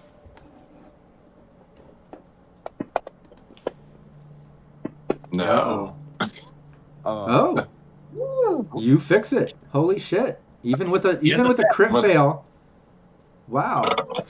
Nice. That's how skilled Tomcat is even while he's fucking with it, he fumbles up, it sparks. You clearly saw Tomcat burn his finger. He acts like it didn't hurt, but it did. Like he fucked up a moment, but he got it to work. Like it still fucking worked. Shit. All of a sudden power kicks on. I thought you set the wall on fire there for a second. Is that how that normally works? Damn, Yeah, it's an old school method. Yeah. Wow, damn. Nice work. Yeah, like Bronx Smash and chat, definitely fail up. I like that. Absolutely. But yeah, it flickers on, kicks on. You can hear like a slight hum where like power's coming to the building. It doesn't look like it's full power, but it's enough like the lights kick on. You can see like the neons going down the framework that's still intact. The whole building is kind of like cockeyed a bit, Everyone that enters the building is going to have to give me a concentration check to see if they can maintain themselves on this uneven flooring to not take a -2 to all actions moving forward that involve physical activity. So concentration. Nice. 17. Tomcat's good. Wolf is good. I'm going to use one of my lucks on that. Face, not so much. You're going to have to use a +2 to give yourself 2 +2s or 4 luck to get out of that situation. Phoenix is good. What did Kira get? 14. Okay. You have no more luck left. Yeah, No more Kira. +2s. If there's no more +2s left, then Kira and Face, you're gonna have to use 4 points of luck to avoid the -2 on all physical actions moving forward. Otherwise, you have a -2 on like reflex, dexterity, athletics, shit like that. Yeah, I'll go ahead and use 4 luck on that. Okay. Hey, Bronx, just gave a +2. Woo! Oh, thanks. What are you gonna do, Kira? I'll use 4 luck, I guess. Okay, cool. Yeah, you have to be lucky to get out of that situation. Face gets a little bit of help from chat. Hey, there's another +2. Bronx just saved the day. But yeah, it's a little confusing. You get down here, it's a little off center. You feel a little dizzy at first, but you're able to kind of get your bearings and get yourself straight, and you can figure it out. You can maneuver in here even though it's a little off. But yeah, you're all in here. This is the weird fun house. Woo. No wonder the bozos liked it. I'm sure. After getting all the lights, Tomcat kind of gets quiet. He's like, "Was this a good idea? Because if we got all this light shining out, won't that attract attention?" We gotta get the work done. How is he gonna get it done without the lights on? Fair. All right. Right, Kitty? Well, I mean, we can block the light going out the door if you want to. That'd probably be a good idea. Should I'll I? see if I can find a lighter piece of like wall paneling or something and block the door so the light's just barely coming out of it. Yeah, I think that's We might- a creative idea. I'll let you and one other person give me a 1d10 and let me know if it's under your luck stat that you find, enough material and the right way to rig it up to block it all. Good luck, stat. Nope. 5. I got So, 6. Let me see here. Okay. Well, is Kira the other person that did the roll? Oh, hold on. I Wolf? can do one. Well, If well no you one got to has a higher decide. than 6.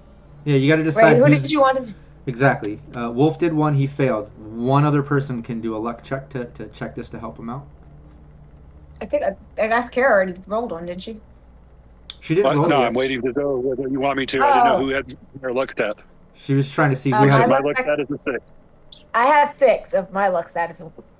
I can. What about? Let's say I rolled a 3 on luck. So Oh, if you already rolled But it. you already Yeah, then fine. Sure. Yeah, you helped Wolf. You're able to find enough stuff. You find some paneling, maybe the top of a desk, even some old drapage and stuff that maybe used to be over the shuttered windows that are now kind of bomb sheltered closed.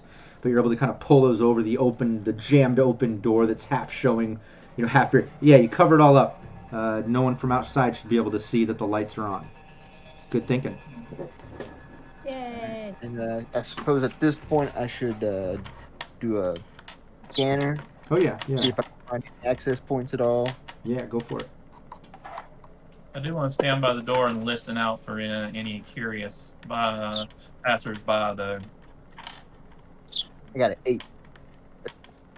Nice. Very good. Yeah, Wolf, give me a perception while you're looking out the front. And Face, yeah, you can tell there's a system coming from that vault, like where that big vault is kind of, the vault door is jammed open and off a hinge. And think about one of those old school big vault door bank things from it's like that and it's open. But there's a system coming from beyond that door. Yeah. So we got to get into the door. Yeah, you'd have to go Is it- into the vault and go see what's going on over there. But there's a system coming from over there on the other side of the building. Yeah. What was that, Yeah. Tomcat? vault old school or is it electronic? It's old school, but it's off the hinges and broken open, so you don't even really Oh. have to mess with it. Yeah, Just gotta climb in there. exactly. Yeah. I mean, I'll approach and I'll keep an eye, like paying attention to what I'm doing, making sure nothing ridiculous. Oh Or yeah. try to, anyways, and make my way towards where the system access point is. Yeah, yeah. You get in there, you get into the vault, and you can see when you kind of come around the corner, you can climb up over the vault door to enter the vault if you want. But just looking in, you see it's lit up. There's neons running alongside of it. It's obviously like crooked and goes like deeper into the earth. But all along the side, you can see all these old school servers. Half of them are glowing, half look like they're out, but they're all kind of daisy chained in, like making this massive database as the vault like goes, maybe about 20 meters deep. Like it's a lot bigger than you thought, like looking out front and then entering. Now that you see past the vault door, like it actually goes real deep and long, and it's just aligned with all these sort of servers and stuff. And you can see the access point all the way at the other end of the room. Of course. And Wolf, looking out front, that perception 16. Yeah, when you kind of peek out front and kind of listen out, you hear what sounds like a vehicle. Like you can hear some type of vehicle. You said you were listening, I forgot. But yeah, you can hear some type of vehicle outside. Okay. Keep an ear out. I just want to see if they approach. If they don't let them know that we're in here, and show some light or anything. But I'll be Yeah. listening approaching steps or anything.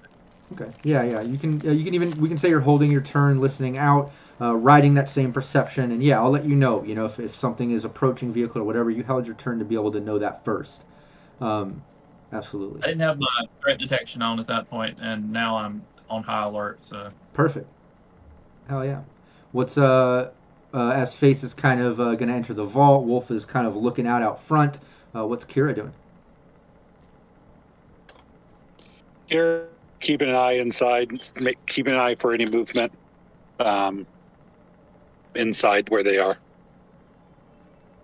What's Tomcat doing? I'm going with, or Tomcat's going to go with Face to A, back up if there's any tech issues that are needed, and B, to provide backup if he needs to hack in and stuff. Oh yeah. What about Phoenix? I'm gonna be digging around and looking around what we're looking at to make sure there's no booby traps thing. So I'm gonna do a conceal and reveal and see if there's anything. Since the bozo's been hanging out here. Yeah. Do a conceal reveal. And Kira, if you just want to do a general perception, that would be cool too. And then Tomcat and Face, yeah, you climb into the vault, kind of making your way past the servers that are lit up, making your way to the access point at the other end of the room. Wolf kind of listening out front. You can hear vehicles, and you can even hear a little bit of chatter going on, but it seems in the distance, at least like a couple buildings away possibly or something. It's hard to tell, but you do hear that. I got a 12. 16 perception, or 18 if it's hearing. Nice. That actually does make a difference. Neither of you see anything out here. It's kind of hard with the half-powered lighting and things that are going on, and then all the destruction. But Kira, you do hear like a clicking noise coming from what seems like maybe the ceiling. It's hard to tell, but like something in the walls or in the ceiling, you can hear like a clicking. And I mean, not even going to beat around the bush. I think Kira would recognize the sound. Like it absolutely sounds like a spider drone. Like running. You can't tell where it's coming from, but it's like in the walls or in the ceiling. It's hard to tell. And lots of times buildings will have environmental defenses, and like they'll have ports and pathways in the walls and ceiling and stuff for drones to use. Who knows how intact all of this is considering the condition of the building, but you hear a spider drone running around inside the walls and ceiling. I alert the team of that. Give them an idea of where I'm hearing it from.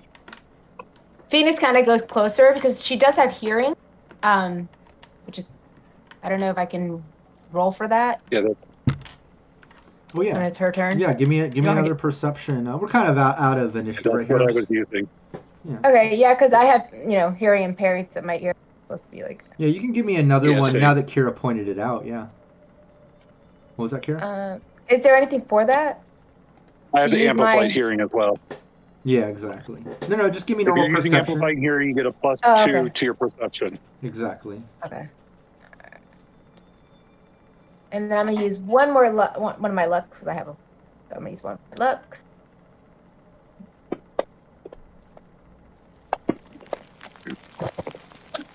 Oh, I didn't hear shit. Yeah, you're not. It's just it's confusing to tell where it's coming from. It's hard to tell, and yeah, it's confusing. It sounds like it's like running around in the ceiling. Yeah, I don't get it. I just keep going like this. I don't get it. Where are you hearing it from?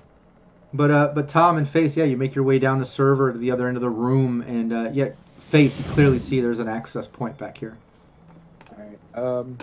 Within 6 meters of it, is there any way I can position myself to have some sort of cover or anything by any chance? Because I'm here, or No, it's just pretty much an open vault room with these sort of servers aligning the sides. Not much to hide behind in here.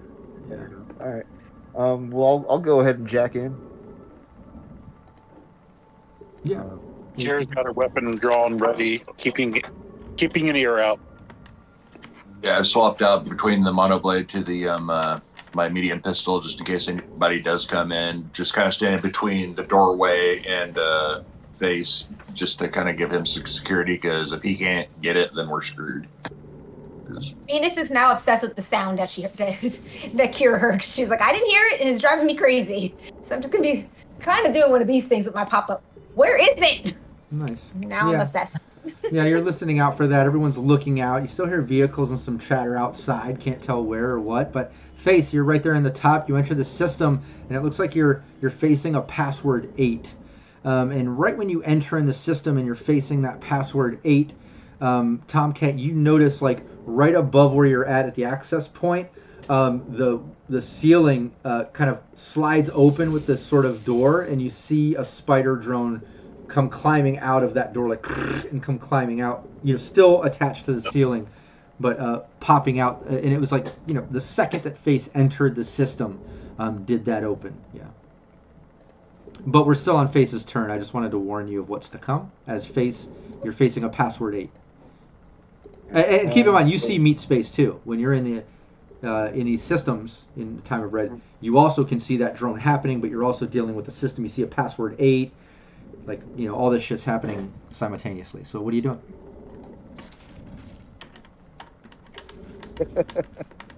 That seems like a problem there. That's what the team's for.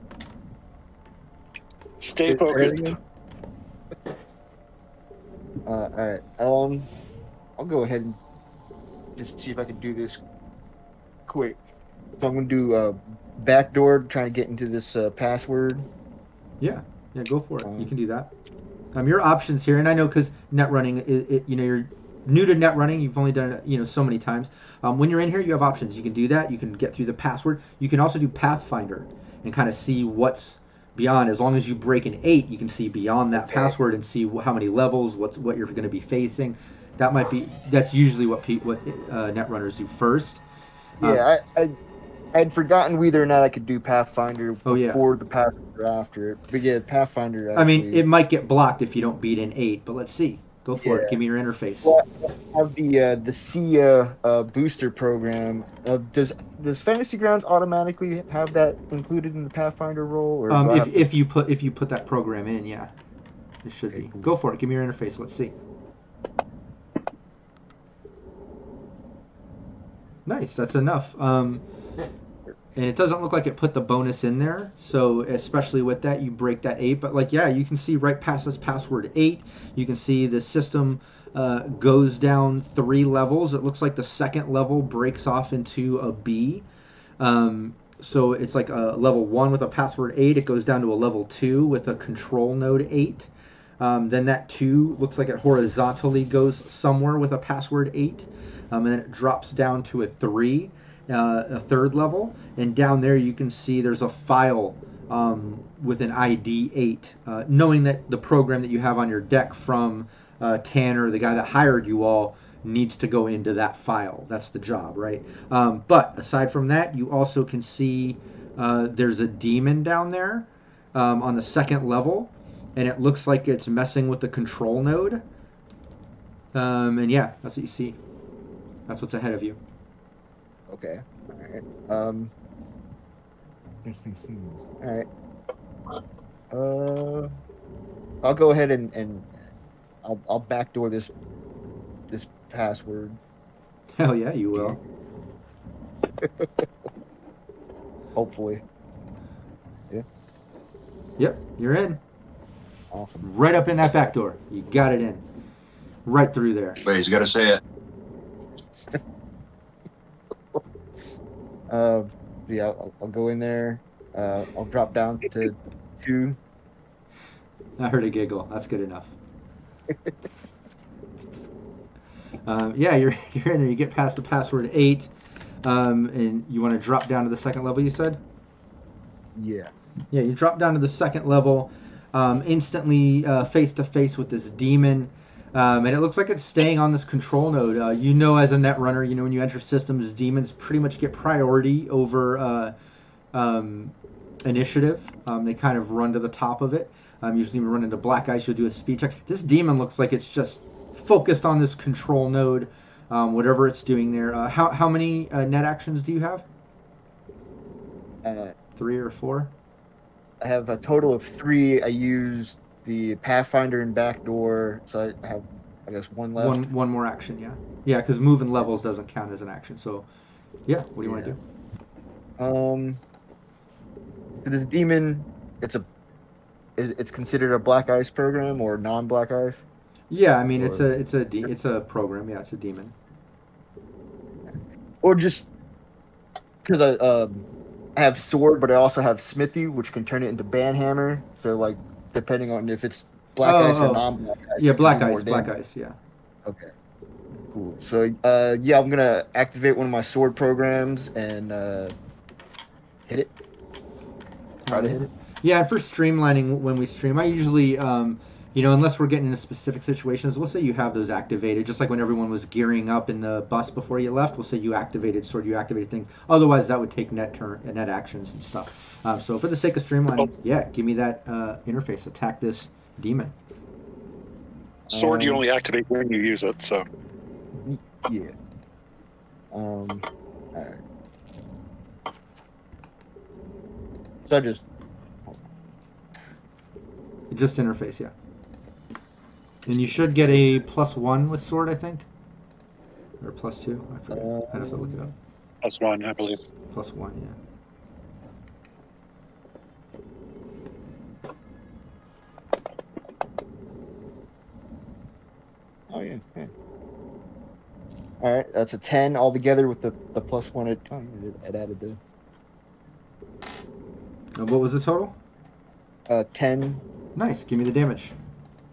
Yeah, which makes sense. This demon, it knows you're in the system, obviously, but it is on this control node.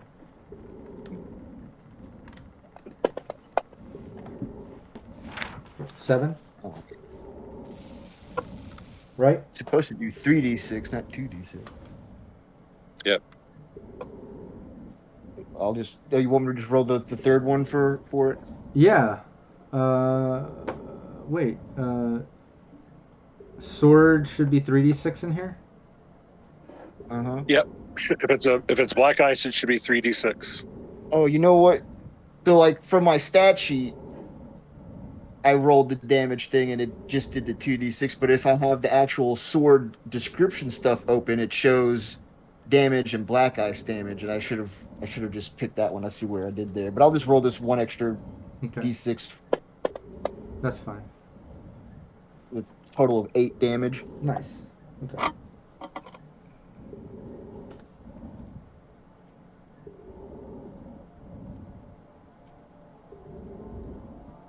Nice. Yeah, big swipe at this thing.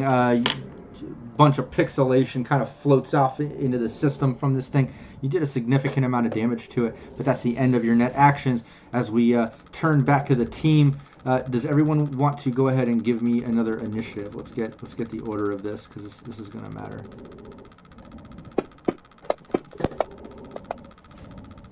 $19 for me. Nice. Yeah, you're up first. Well, actually, no, sorry. We got to put the demon in the top of the queue there.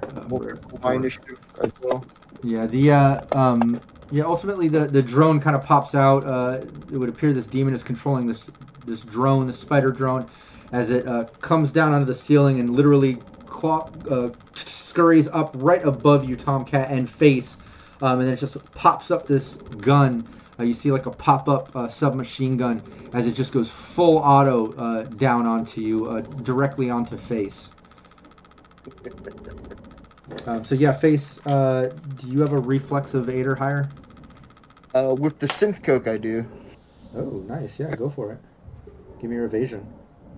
You're going to need it at crit success, I'm going to tell you that much. Oh, Lord. What kind of +2s we got? Use some luck. I've got one luck left. Yeah, I think somebody gave us some, or Yeah, we have 2 luck. All right. Can I use 1 +2 and 1 luck? yeah. So that. Don't die on us. Right? How terrible would that be? Where's the evasion in? Next to your fighting skills.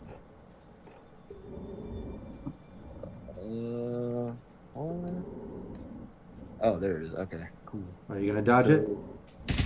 Yeah, I'm gonna hopefully. Or can I even do that while I'm jacked in?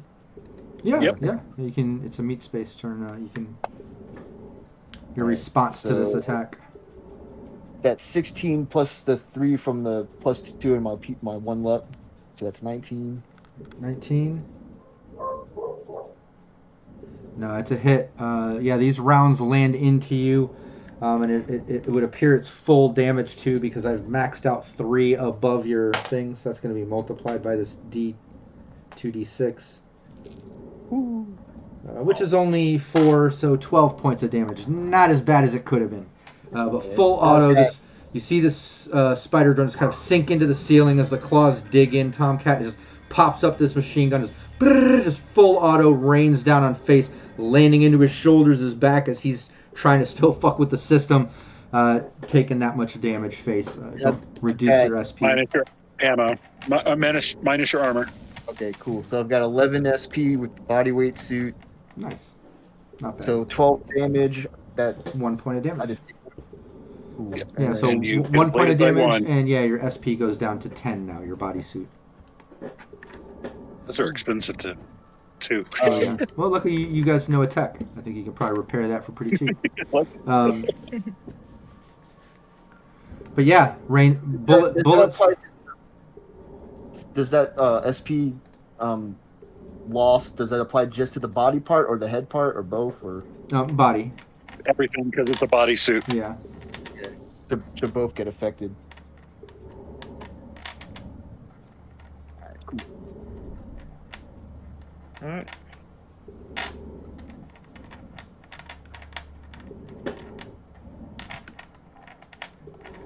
That was not as bad. What was Akira? You had 19 initiative, right? I did. Oh, you're up. Yeah, this thing goes full auto. You hear full auto going on, coming from the vault. You hear Face kind of scream out a bit, coming from behind you in the vault. But you're up. What are you doing? Handgun. Heavy pistol, so two shots. That first one's probably going to miss.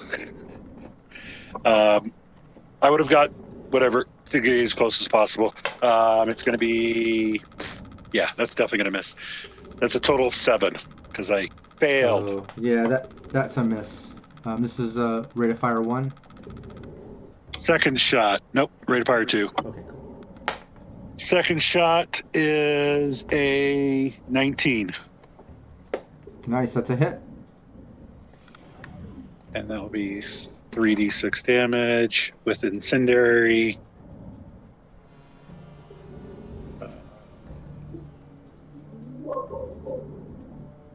Which is a crap roll because I rolled a total of 7 That's not bad, damage. though. At least with drones, there's no SP deduction. It straight hits the HP. You know what I mean? So it at least did something. Yep. And then it was incendiary bullets, which I don't have in front of me right now. Nice. Yeah. So that at the end of the round, without putting itself out, it'll take an extra point of damage at the end of each round. I think it's 2 points. 2 points of damage, I believe. Yeah, 2, and maybe it's 4 with a flamethrower. I'm thinking of if it's 2. I'll double check. If it's not 1 and 2, yeah, double check that in the meantime. But either way, yeah, lands in, does some damage, catches on fire a bit. Wolf, you hear, some full automatic coming from back in the vault, which is kind of surprising. As Kira kind of runs back there, laying off a shot. As you hear Face kind of yelling out, you still hear a vehicle out front too. But what do you do? Well, I'm gonna run across there, fire down towards the. Can I see the drone and fire down through the vault door at it? Oh yeah, you can make your way over to the vault door. You're standing right by Kira. You can see Face at the other end with Tomcat. This drone kind of hooked onto the ceiling, flaming a little bit from Kira's shot. Yeah. And it is 2. Okay. I'm nice. going to fire the railgun at it. Hell yeah. I would hope so. It's gonna be a 21. Whew, that's a hit. Right, baby. Right. What a so- time to not have SP to get to a void, right? It has no SP to get to a void. Go ahead. Wow. Go that side. 18, which it did not add my +6, so 24. Woo. Hot week. And then another 6. Wow. Okay. Yeah, big amount of damage as you come through and lay off this shot. Just a huge shot into this spider drome, enough that it actually kind of like loses grip on one side and kind of and plops down. It like flips over and plops down to the ground. You see the flame coming up, some sparks shooting out. As you could tell, this thing's barely hanging on. Tomcat. I'm going to move back to where then and listen out then, if I think it's almost dead. Yep. I do think my snake's hungry and he's wanting to eat some spiders, so I'm going to go with cyber snake. I didn't know your snake ate spiders. That's nice. No. Does now. Yeah. Nice. What did you get? 15. That's a hit. All right. And just so you know, usually ties go to the defender, but for the sake of streamlining, just like earlier, I'm going with it. Otherwise, that would have been a miss. It was right on, but you got it. What's the damage? 18. Ooh. Yeah. Why don't you describe how you finish this thing? The snake comes out the throat and just immediately like latches onto it and just like lifts it up, just keeps like smashing it into the ground, then just like flings it up against the wall. Nice. Yeah, just flings it up. This thing sparks out, collapsing to the ground, belly up, legs twitching a bit as it sparks and smokes on fire. And it's just left there, flat and dead. Phoenix, what are you doing? Oh, at this point, she just starts laughing. She's like, "Oh, that was the noise." Oh, but Facey, you okay? I guess I'm good here. I'll just go hang out with the wolf by the door and just listen out for stuff since we figured out what was making the ruckus. And I still have my pop out, so just left out. Just, Nice. good job, team! Yay! Just wander off over next to the wolf. And yeah, Face, over to you. You're back in the system, and it's at this moment you see this demon kind of disengage from the control node and then turn towards you and basically take a shot off at you. So yeah, let's go.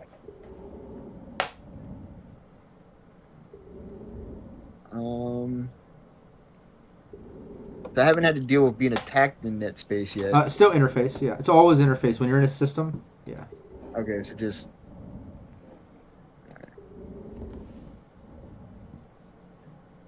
You're gonna have to beat a 16 here.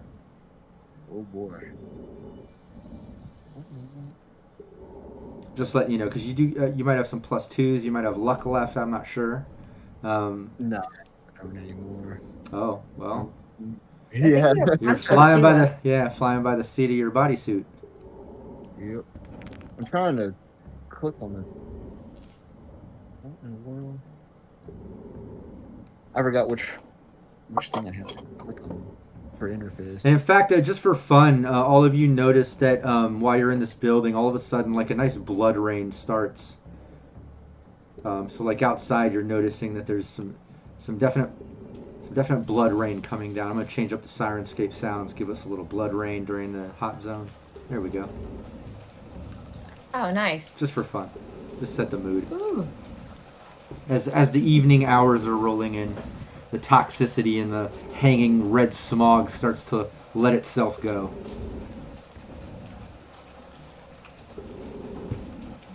I forgot where I have to click to actually get the interface ability itself to roll, because I can't get it. You've been rolling it, haven't you? I've been going from the individual programs themselves and rolling them, but like... Oh.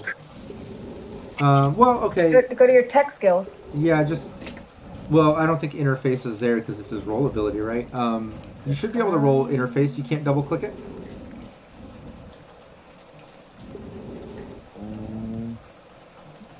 Now it just minimizes the...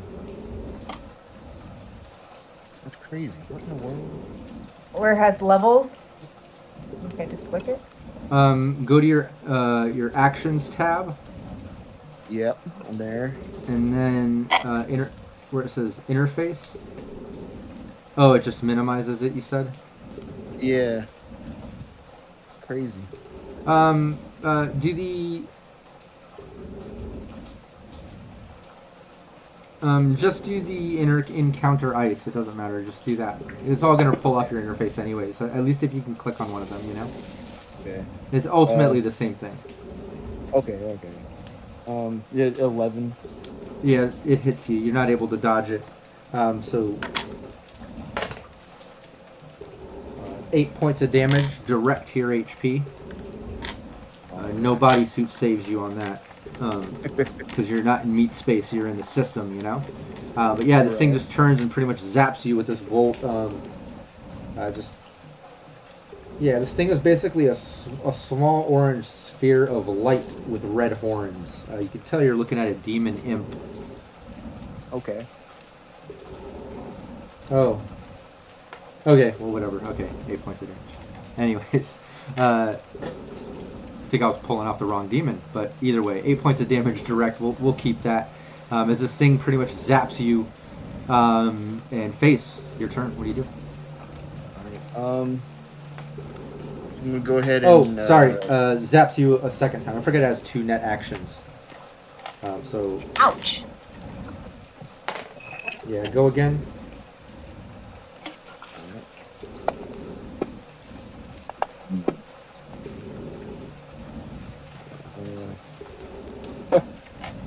A 5 critical failure. You still beat it though.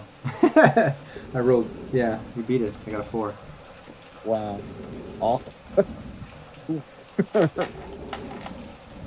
Alright. My turn. That was my second crit fail of the day too. Had 2. Alright, so I'm gonna go ahead and use another sword. Yeah, go for it.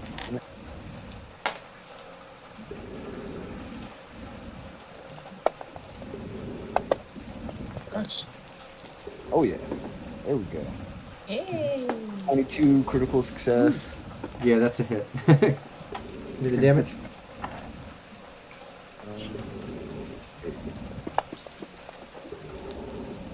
12.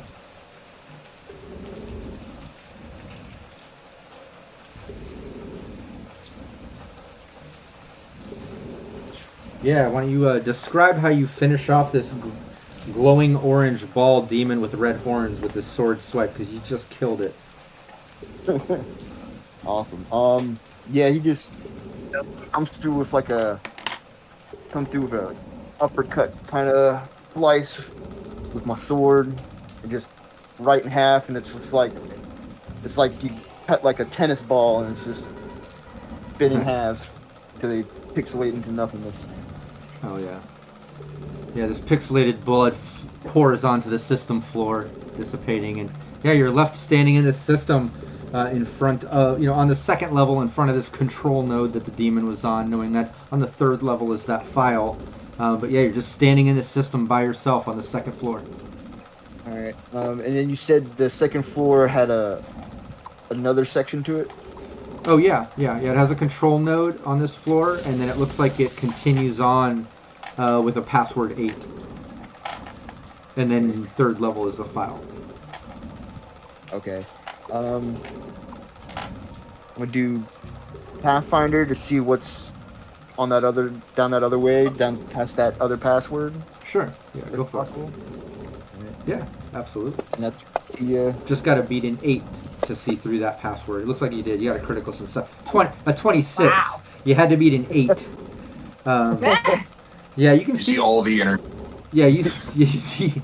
But no, you see through this password 8. You can see. It looks like this clearly goes horizontal into some other system. But you can see beyond that there's a hellhound. And then beyond that, it looks like there's a password 12. So whatever's beyond that must be important to be beyond a password 12 compared to an 8. But in between that, it looks like there's a hellhound. and since I'm at this control node, you can just it just I can just tell that it controlled the spider drone, or do I need to? You would have to access the control node to see what it controls. So Okay, you'd I have to see. beat a DV8 with your Right. interface to But- control it. Alright. Okay, so I used some tap on here.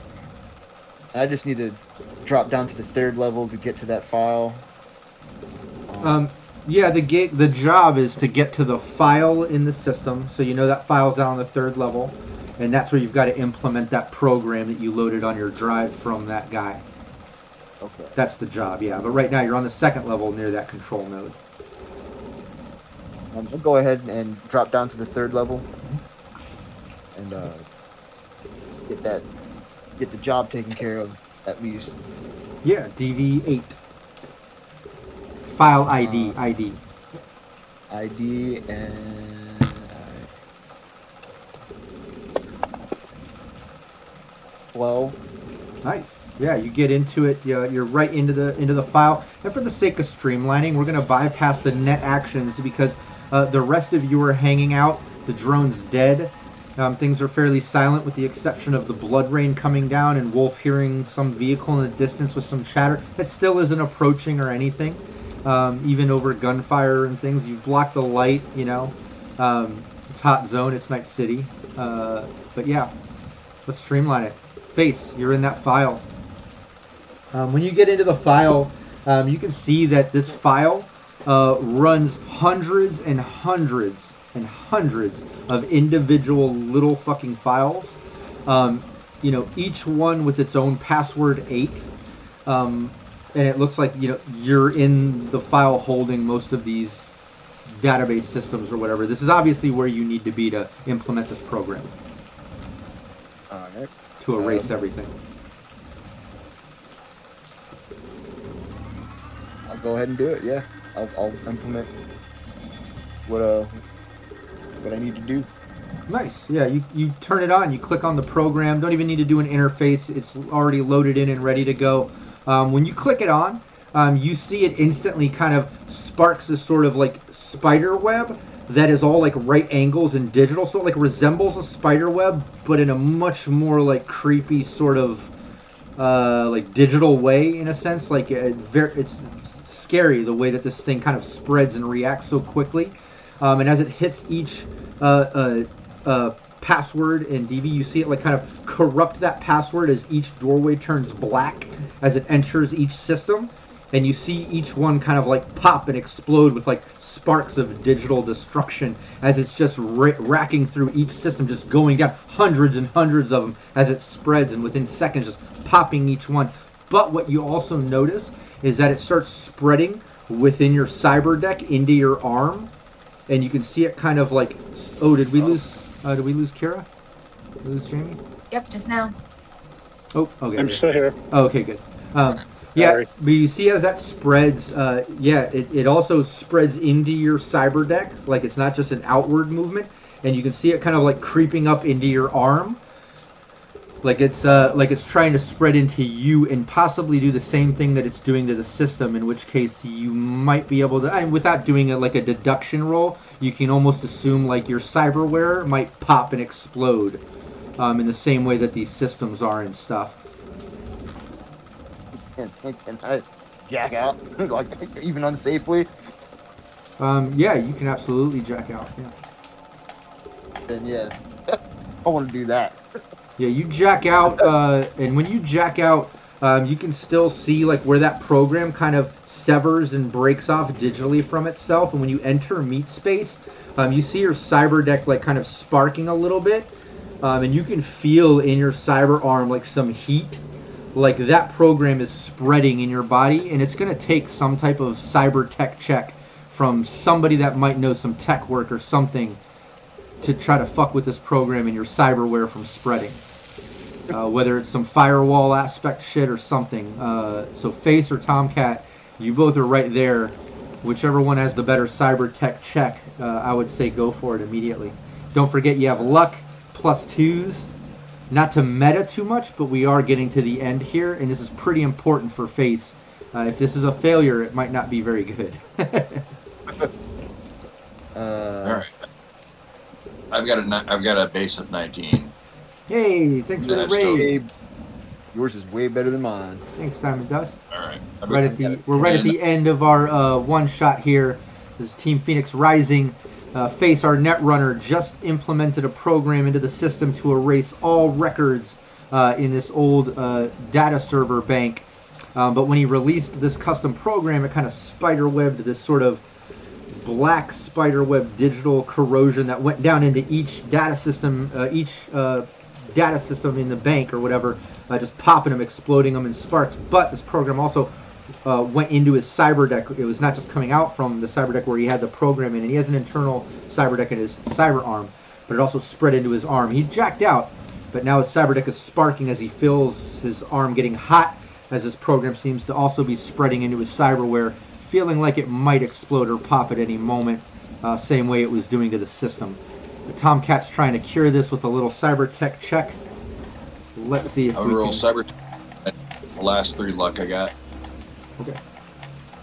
So last 3 luck. And we're rolling.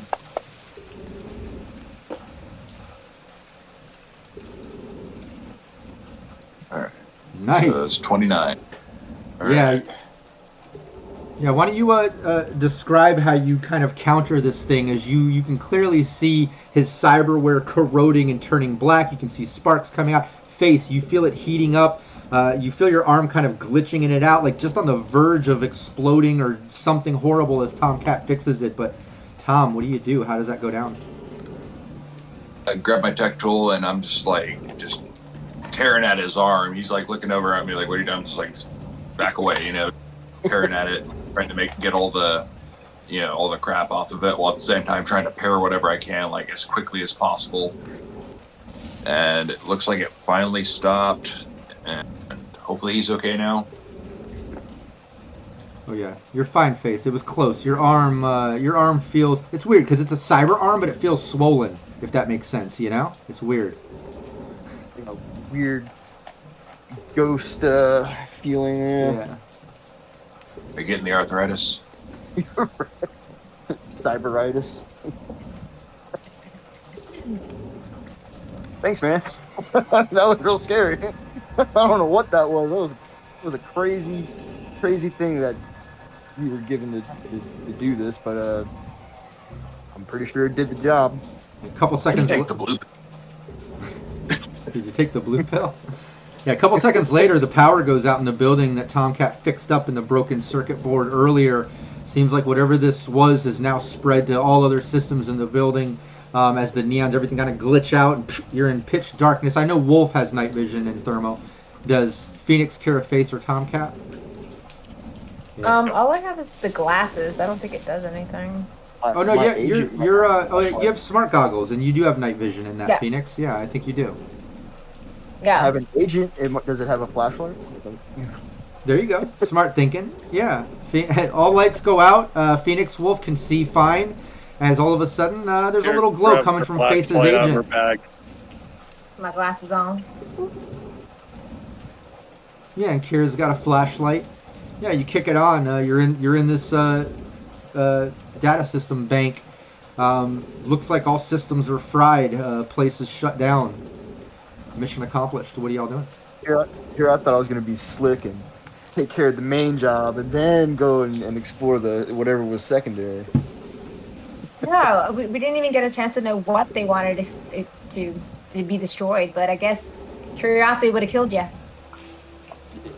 I guess so, yeah. Something that powerful to wipe out whatever was in there, we'd probably be better off not knowing what that was. Probably. But now we got to try to get back in this gross house weather. Oh. Yeah. Grab me a spider bot while you're back there. I will actually. I can go to pick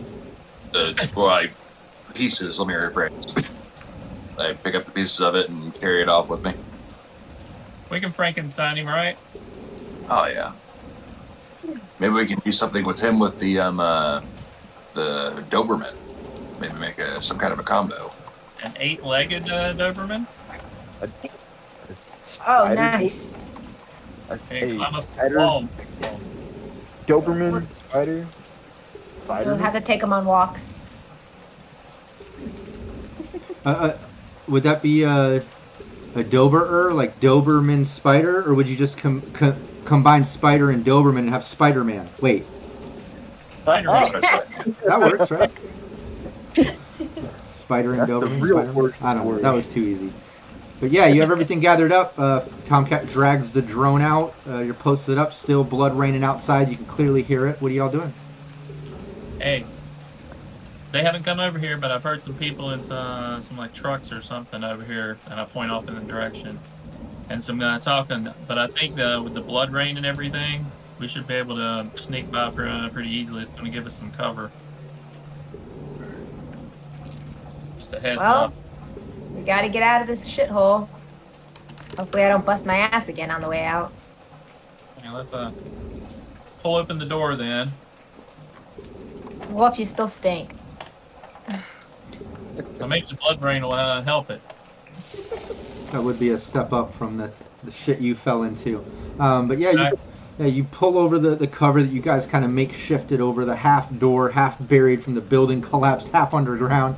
And as you kind of look out, you can see through the rain, through the smog in this clearing of Ground Zero next to the collapsed Arasaka building, all tagged up and spray painted with the bozo tents all polka dotted and stuff. You see on that other side, just as you open it, you can see this little sort of buggy, dune buggy clown car all spray painted up with polka dots and shit and like helium balloons hanging from the back and tassels off the sides, off the handles. Like off on the other side with maybe about 6 or 7 bozos like in it and on the sides of it as it just kind of goes ring and up on the side, like up over the side of the thing and then back around the side of the building and then boom, boom, and up over onto the main road, like off like a big circle road that was going around the side. It like cuts through some of those broken alleys off onto the side and you can kind of hear it riding around the edge of that hot zone off around the side.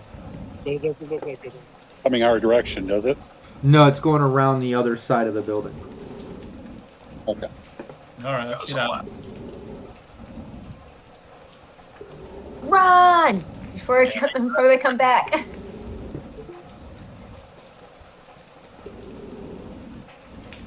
What's everybody I doing? think I hit another. I'm gonna hit some more coke because I think mine is already running down. So I'm gonna go ahead and hit a little more bump and get my energy going. Let's do this! Wait, before we leave, I'm never going to get this opportunity again. I walk over to the Arasaka sign really quickly, unzip, and piss all over it. All right, let's go. And I'm going to go over there with a marker and I'm going to write, Johnny Silverhand was here. F.U. Arasaka. You got it. We'll allow it. Kira goes over there and goes, so was Kira.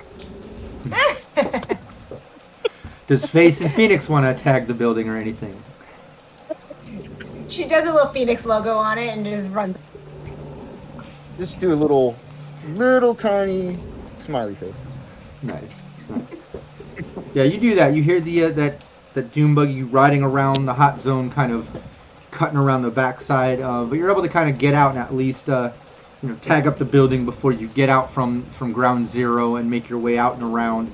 You're kind of back over where Kira put the bus. You have a choice again. You got to kind of either go around the edge of this crater pit or back across that slanted cement slab where Wolf and Tomcat once slipped down into the 20-meter drop of darkness into the 4-foot water of toxic, rotting bodies from Fourth Corporate War. How do you want to get by all this? I think back the way we came. That's the only way that was safe with the radiation. So maybe we can tie the rope between us so if one of us slips, the others You take us all down? Do we all go down? You're big! No, that idea is actually 100% valid, Wolf. Wolf thinks of pulling out Kira's rope that you used to climb out of the situation the first time, ties it to each other and kind of secures it to give yourself something to grip while you make your way across, and that absolutely works. The whole time I'm talking shit. God damn it, Wolf! Yeah, you Because we're tied together, I can't get further away from you. I know, you stink. That is you true. and Tomcat. God damn. They do both smell like dead You're on the bodies. top of the bus until you bathe. Oh, you still got that shower in the bus, don't you? You might both Oh, get yes, in there thank together. God. There's an outdoor shower you can use first, though. Nice. Yeah, you get past and you make your way over to the bus where you had such a great luck roll that it's hidden in that sort of half garage on the side of the building. Doesn't look like anyone's noticed it, anyone's disturbed it, no one's even been through here, and especially with the rain and everything, it's even better hidden now. But you're back at the bus.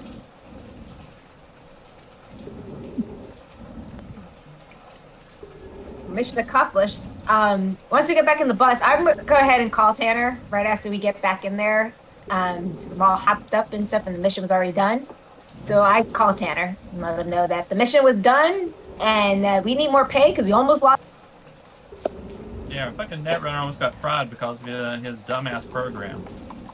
Exactly. Yeah, he tells you, okay, he's going to confirm things in just a moment, and then he'll transfer you the rest of the funds. What a Kira pulls big out old 5 tip. shot glasses and pours a glass of whiskey for everybody. I'll first strip off this nasty smelling radiation suit, which I'm going to give to the elements as a gift as I throw it out the door. Nice. Yeah, you can do that. And yeah, Phoenix, you get hit back by Tanner a few moments later, and it just says, "Thanks, great job. I'll keep you in mind for future hires. Here's the rest of your pay." And it goes bing, and you get the other 2,500. So now you've been paid 5K total for this gig, Phoenix. Okay. And then I hit him back. Where's our bonus for getting almost? Excuse me? Hello? What did you say? Where's the bonus for almost killing our tech? Nice. Yeah, give me a haggle. Or trade. Where? Trade. Where? I think on the sheet it's listed as trade, but it's it's your haggling. Is that under my... Oh, there I it think is. so. 18? Nice. Give me 1 second.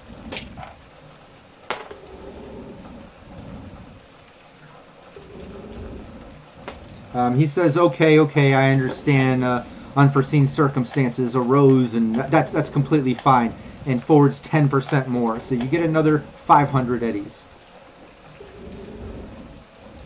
Nice. Sweet, that's all we were paying face, right? Let me I mean, it'll get me a new bicycle at least. Put a tracker on it so you can track it down. Speaking of which, I was actually going to talk to you about that. What about putting an ejector seat on it? Phoenix, wait, you're up to you've passed 5 and 6, right? I'm at 6 right now. Okay, yeah, you get another 1,000 eddies. I wanted to double check that, but yeah, you get. I forgot that you ranked up and stuff. It's 20% from that successful haggle, so you get another 1,000 eddies. So you got 6,000 total for this gig for everybody. So 6,000 total instead of just 5 for Phoenix haggling. Great job. But yeah, we're already minus 5s because we used 5 of it, so we have 600 left. That's right. But yeah, as you pull around and you start leaving the hot zone, that payment comes through. Phoenix has that conversation, a haggle a little bit. Everyone, give me a perception.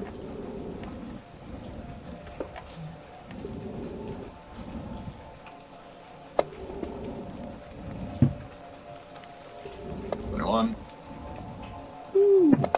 Wow. Now everyone's killing it with perception. Game over, and you're all doing awesome now with the rolls. Where was that when you were all falling into a pit of toxicity?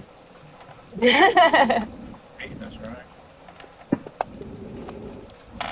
Look at that. You guys are killing it. Kira's not. There you go. Okay. Kira got a 3. Wow. Well, you know, driving. yeah, you're focused on driving, and you remember how these conditions were. You know, the average driver couldn't even get through this shit, but you as a nomad with your skill, you have a base of 20 land vehicle. You're focused on that. You're getting the team out of the hot zone. But as you're going, literally the rest of you, all of you, notice, you kind of like look in the back. You hear like the humming of that clown car dune buggy as it tears up over some of the wreckage behind you. And you can clearly see some of the bozos hanging out, and he's like pointing, and he's like hanging out the thing, and you see another one hang out the shotgun side, and he's just like, it's like waving and flicking you off as the other one's just like driving towards you, and you can even see a couple others like hanging out the other back window, and they pull out some rifles, and they're all just yelling and waving at you, and like I said, just smiling. One of them flicking you off and smiling and waving, and they're just tearing at you, just coming at you. Kira focusing on driving, but the rest of you see all that. Well, use that new stuff that Kira has. Out the window and wave back. They wave. And shoot the driver with the railgun. Point back at him.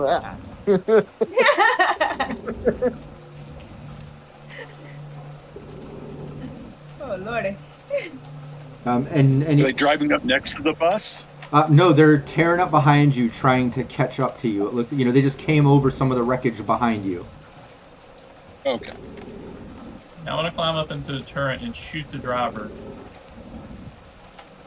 Nice, yeah, go for it. Ignore the 11 armor. Nice. This is going to be a -2 from the driving conditions, obviously, bouncing around through all the rubble and all that stuff, yeah. It uses heavy weapon skill. Yeah, heavy weapons.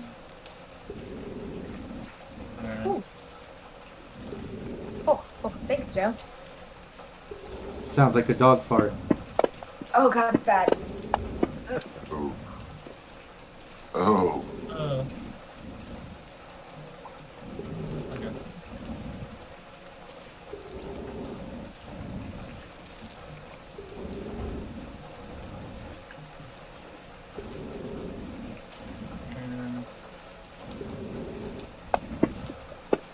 Nice! That's a crit All right. success. Yeah, give me the damage. Okay, so what's the damage on the? 46? I think it's 46, I believe. Wow. But that ignores all his armor, too. Yeah. Okay, 14. Do I get my solo skill? Do I get to add my 6? Yeah, you can do that if you're putting all that into, what is it? Not threat detection, damage, or Spot weakness. spot weakness, thanks. Yeah, you can do that. Yeah, when you shoot, you see the sort of plexiglass front window of the dune buggy, little clown car thing, just completely shatter and collapse in as the shot just rains in and just lands right into his chest, kind of thudding him back. You can tell that it did some significant damage to him. As instantly, like, his suit just like turning red and some of the blood sprayed up onto his face. He kind of yells out. The dune buggy swerves a little bit and keeps moving forward. Kira, why don't you give me a drive land vehicle and see if you can kind of maneuver away from these bozos in this dune buggy. Shouldn't be too hard for you with your pace, but this is to see if they can maintain pursuit. 27. Yeah, you lose them. You lose them so easy. Yeah, your drive skills compared to these bozos completely unmatched. As yeah, this thing tears through the wreckage. Kind of all these clowns hanging out this clown car, about 6 or 7 of them in this tiny little dune buggy clown car. As Wolf takes a turret, turns around, just rails into him with a shot, shattering the plexiglass, hitting the driver as it kind of swerves. And Kira goes up along a embankment, tears down an alley, then goes up alongside of a building that's half collapsed. The rest of you almost get sick from the amount of maneuvers Kira's doing. I'm sorry, it was 5d6 damage technically. Okay, well, yeah, I think there's a bit of an overkill in that then. Give me another d6. Okay, yeah. Well, still good. It does put him at a bit of a negative, but it wouldn't matter anyways because Kira already ditched him in the driving. They can't even pursue because as you lay that bullet in, like I said, Kira's tearing up through the wreckage, going down an alley, even riding up the side of a half-collapsed building to get out to that main road that kind of circles the edge of the hot zone. Peeling out and keeping in mind, doing all of this in a fucking school bus painted with like flowers and peace signs and shit, you know? It just tears up the side of the building, squealing out into the edge of the hot zone, tearing down the road, heading off towards the home base as the rest of you finally can have a relaxing deep breath, realizing that she ditched the Vozos, and you end up back at the home base. You're back at the firehouse, the renovated firehouse in the loop. It's a rainy day, but we'll let the city sounds kind of take back over as the rest of you can kind of role play out the session. You park the bus. You're kind of all hanging out. Successful gig. Phoenix got 6K. Let's put you all in the city streets as we wind it down. I'll let y'all role play it from here. I'm gonna grab a bottle of the good stuff from the hiding spot and 5 glasses. Are we actually inside? Are we in our kitchen? Yeah, you're inside. You're home and safe. You got 6K. No bozos chasing. You're safe. I'll leave y'all alone. Even though you guys took a shower, you guys still stink. The stink and is I there. just start spraying. Yeah, I still keep spraying them with some sprays. I'm like, oh, infected. And then all their agents, and I just divide it up by the 6 of us. So everybody's agents goes off. I go, here's your guys' pay. That was great. And then I look at Face at himself, and I go, Face, from my own personal, from this round, I'm gonna at least give you, from my behalf, at least $250 to help towards your arm to get it fixed. Well, thank So you. out of my cut, I gave him an extra $250 out of my cut Nice. Very- because I kind of feel bad. That's What was the awesome. split? Yeah. I'm gonna take a Everybody- look at his. I'm gonna take a look at his cyberware and his deck and stuff. See what I can fix or replace or anything. Nice. Yeah, give me a cyberware check. Also, while you give me that cyber tech check, let me point out Diamond Dust, one of our GMs at Cybernation Uncensored, tomorrow at 8 a.m. Make sure you tune in right here for her Cyberpunk Red campaign that she runs every week here at 8 a.m. on Thursday. And then Saturday Nice. is her Shanghai Cyberpunk Red campaign that she just started up. I believe that starts, is that 1 p.m. or is that at noon? Diamond, remind me of that. Also, Diamond mentioned in the chat, shower in a can. Missed opportunity, Phoenix, to use shower in a can. Very cyberpunk. Oh, Yeah. nice. Let's take that back. Let's take that back. She gives you all showers in cans, yeah. 1 p.m. Pacific, Saturday, that's what it is. Yeah, Saturday, 1 p.m. is the Shanghai one. Yeah. Awesome. In fact, All right, let me put up so- a calendar. But yeah, I'll let you all role play it out from there. What was your cyber tech check? It's a critical failure, but it was an 18. Oh, okay, nice. Yeah, Face, you got your cyber arm fixed up. You don't even have to spend that $250 that Phoenix gave you to go get it fixed. Tomcat's able to kind of fix it. Now, keep in mind, it looks a little burnt maybe.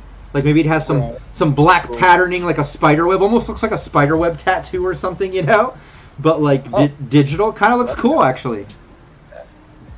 Gave it some personality. Yeah. Right on. Oh, thank you. Pretty. All right. No problem.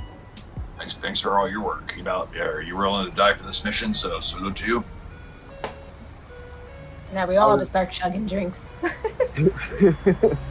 I was hoping I'd be able to go explore some more in there. I wasn't expecting that. Whatever it was that guy gave us to take care of that's insane. I was No, I'm powerful. so curious. We didn't even check to see what he was wanting us to delete, which is kind of a bummer ourselves. Curious what was hiding over in that other area too. I mean, if they were less concerned about those data files, what the hell was over there in that other area? Yeah, well, I wanted to make sure I get the objective done, and I was gonna go and check that out after that, but I didn't know. I didn't expect that file he gave us to be that strong like that. Dumbass. We shouldn't take anything less from a corpo person. Corpo. Hey, Now we know. it was good pay though. It was great pay. Decent. Oh, how much Great was pay. how much did the split come out to be?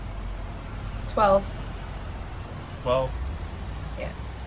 I think he deserves it. I'm gonna throw 200 more towards face also. Well, Flip it to him. yeah, everybody should have got. Well, there was 6,000 total, so everybody would have got Right. 1,250, right?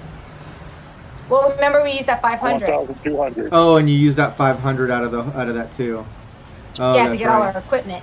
Yeah, that's why I divided it that way. Oh, okay, that's right. And then that's why I said out of my personal, I gave him that 250. Oh, okay. Okay, that makes sense. Yeah. Yeah. Nice. Well, yeah, there you have it. The team winds down. They make the successful mission. Phoenix deals out the pay as everyone gets a piece. Face even gets a little extra money for hooking it up and, taking a brunt of that damage with the program. And Tomcat's able to kind of fix up your cyber arm. Kind of looks cool now with the weird digital burn tattoo look. And yeah, y'all wind down with Kira back in town from Tokyo. Comes back in town on her first day in and helps complete a mission with everybody. And even brought some good liquor, so y'all can have a night at the firehouse with your new friend Face. Kira back in town, have some drinks, and wind down in Night City after a successful gig. And that's Yay. where we'll end our session. Good job. Hey. Again. No damage to the bus or nobody got killed. Hey, no damage to the bus. That's a first. Yeah, He breaks out a nice bottle of sake from fresh from Japan. nice. Oh, sweet! You did bring it. You remembered. We had on that farm. This is all. Yeah, and this is I'll- good stuff. Yeah, and I'll tell you, when you encountered the bozos that had like the dead body popping out of the jack in the box and tied up, throwing hatchets on, like I wanted that to be gruesome and them to attack. I did not account for Wolf just popping heads and like keeping them at bay, and like Kira, and like I think y'all destroyed that encounter so awesome. And then Kira with the drive skills as a nomad absolutely got you out of some sticky situations. I think the only successful wrench in the works that I was able to kind of fuck you up with was, luckily enough, Wolf and Tomcat failed that athletics and fell all the way down into that pit. But then even then you barely took damage. You didn't break your legs. Like, you guys did really fucking well in this session, no matter what I threw at you. Like, really great job. Got like 4 points Yeah. against face. Came out and he crit success. Yeah, like so good. So good. Woohoo. Yeah. And then, Always a good day when there's no holes in the side of the bus. yeah, no, and I was gonna say, and then like getting the luck to be able to hide the bus, that was gonna be something else when you come back. I was gonna kind of make it my thing to always fuck with your bus, like I used to. And I was like, fuck, that would have been funny. You come back, there's like some bozos trying to break in. Like every time you come back to your bus in one of my sessions, someone's trying to break into your bus, But Well, the security upgrade makes it. They have to do a DC-17 just to be able to see it in the first place. So yeah, Hey Rob, PWB said don't forget the negative Oh. 2 I gave you. yeah, and I never That's used awesome. it. I still have that shit written on my sheet, and that is gonna make it to the last Wednesday of this month. So whatever two players win the raffle for that, which I'm gonna run this week. Anybody join the Patreon, join the raffle. Maybe you can come play with us on this month's game. But and I'll put that in the chat. But I'm gonna save that -2 for me for whoever gets into that for the last Wednesday of this month. So we'll see what happens with that. But thanks for reminding me. And yeah, that being said, thanks so much for chat for being part of our story. Always giving plus Thank twos. you, chat. Yeah, like Thanks, I love when chat's part of the story, not just with the negatives and plus twos, but coming up with ideas and funny, clever things to scenes, and like it helps bring it all to life, and I love that shit. Also, thanks to Jamie and Rufio for joining us. Get rid of these character overlays, put back to the players. Thanks so much for joining us, joining Patreon, being part of the raffle, and just being supportive in that way, but also like coming on and streaming with us and playing and like bringing these characters to life. Like you two are awesome at role playing and playing with us, and it's a lot of fun, so thank you so much. Yeah, thank you for guys. having me. You already know I've been around for a while. Yeah. I'm glad I get to play a little bit. Yeah, I want to say a special thank you to my chat medic out there. Yeah. Yeah. Having Oh, yeah. a broken leg. You should get a special badge for that. Yeah, that's funny. Yeah. Check. He's our chat med tech. But absolutely, yeah. Thanks everybody. Thanks players, and don't forget tomorrow 8 a.m. GM Diamond Dust is running her Cyberpunk Red campaign right here. So start your day tomorrow with some Cyberpunk Red. And I think my Sirenscape game at 4 p.m. is canceled because of missing players and stuff. So it's definitely don't forget to tune into Diamond Dust. It might be your only chance to get some Cyberpunk Red in tomorrow. So get that shit started right at 8 a.m. And yeah, other than that, once again, thanks everybody for playing. I truly enjoy this shit. It's like therapy to me. It means more than you know. So thank you from the bottom of my heart. And I'll see everybody next time. Take care. Take care. Later. See ya. Cybernation Uncensored.